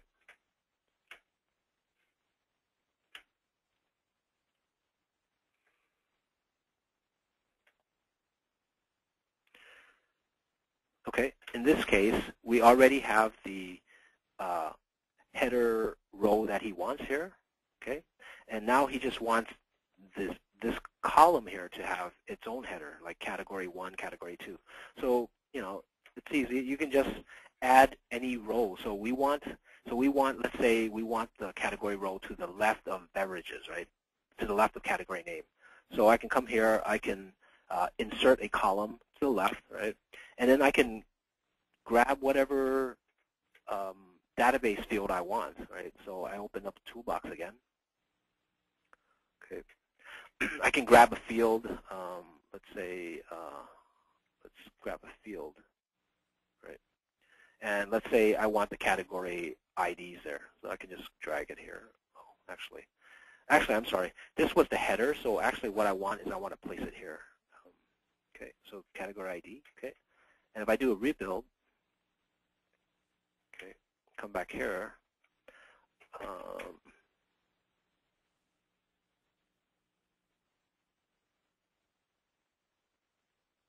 Now you see you have these numbers that could correspond to whatever database field you like, 1, 2, 3, 4, 5, 6, 7, 8, 9, 10, and so on. Okay?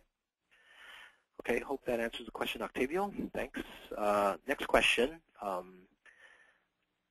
is from John. Can you show me how to add a third-party control in the page directive page? Okay.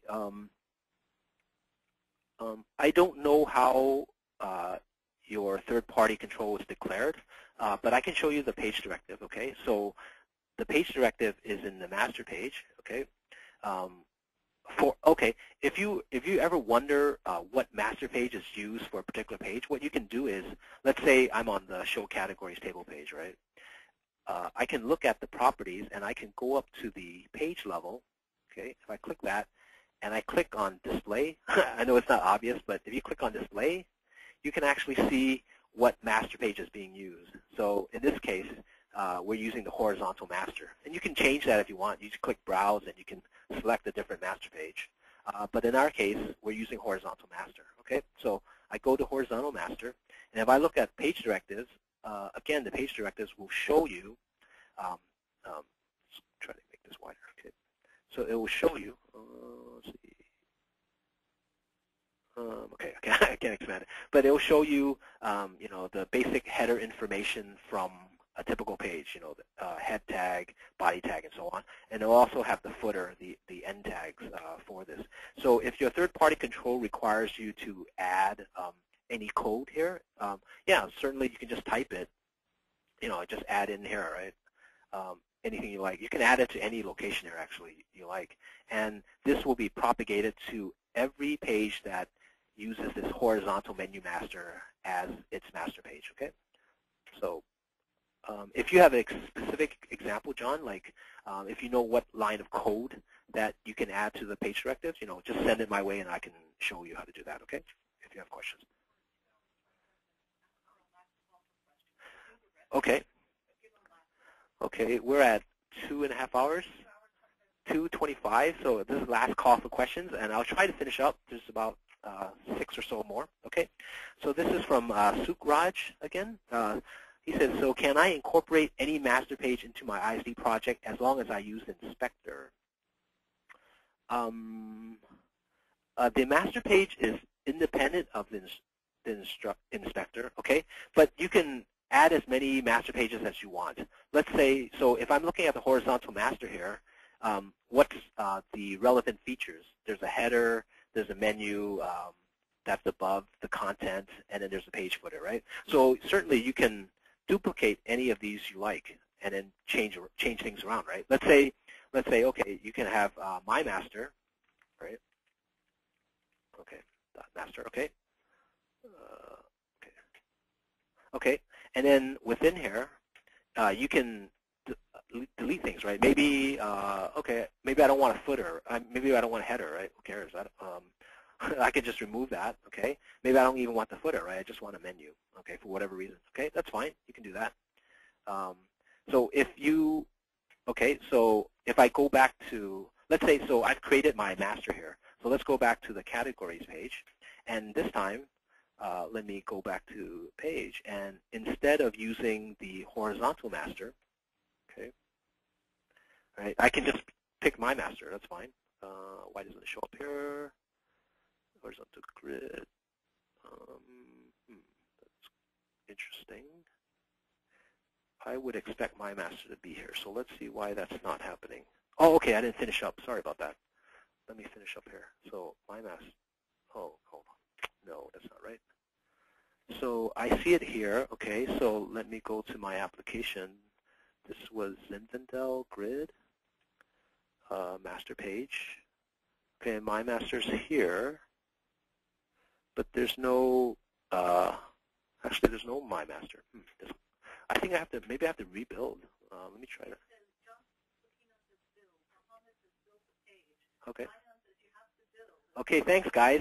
I'm getting, everybody screaming to me to build. I have to build the page. Okay, that's a new. See, now you know I never create my own master pages. Okay. Okay, so I did that. So let's see if it exists now. Okay, great, it's there. Okay, so now if I come back here, again, I'm in show categories table. I navigate up to the page level. I click display, and instead of using horizontal menu master, I can pick my master. Cool. Okay, pick that. Rebuild. Guys, do I have to rebuild? Okay, I'll rebuild anyway. Okay, so if I come here, and this is the show categories table page. Okay, so I do a refresh, and look what happens. Let's see. Okay, so now there's no longer a header. There's no longer a footer. See, the header had that logo and so on. So there's just the menu. Okay, and there's no footer. There's no copyright notice. So that's how you create your own master page, right? You can create as many of these as you like. And to answer Sukraj's question, it has nothing to do with the inspector. So you can inspect this page. It's independent of the master page, okay? So you can inspect this page, and you'll see that, okay, there's no header and so on, okay? Okay, good. Next question from Mohammed. We have a jQuery combo box, and it's come up on menu. How make it go down while click on menu? We have a jQuery combo box, and it comes up on a menu. How to make it go down? I'm not sure. So do you mean like in some pages, like let me go to another page. Show categories, table 1. Okay. Do you mean like, do you want this menu to pop up above it and not below? Is that what you're asking? So please clarify that, Mohammed, and I'll answer that, okay? Next question is from Octavio. I use Artist there, so it's probably a program. How can integrate master pages and CSS into Iron Designer? Octavio, you probably have to clarify what Artist there is for me, and then and how do you actually include it in your applications, and then I can tell you how to work with it in Designer, okay? Next question is from Diana. Which is better to modify, the CSS, JavaScript, or ASP.NET? The simplest is actually CSS, but the proper answer would be that there are different aspects of your application.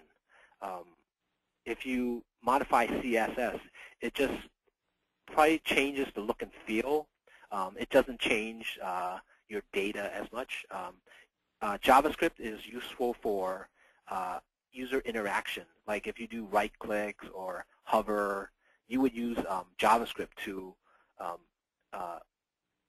receive those events and then do some action based on it. For example, like we use JavaScript to pop up this picture, a larger picture here, and because we detect that we're hovering over this particular image. So JavaScript would be used for like user interactions with the page. Like for example, you know how okay.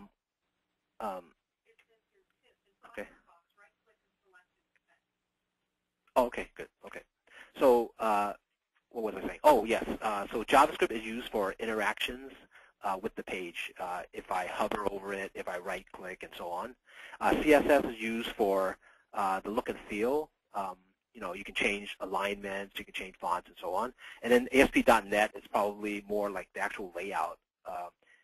So, like the HTML, the TD, tables, TRs, and TDs that you modify.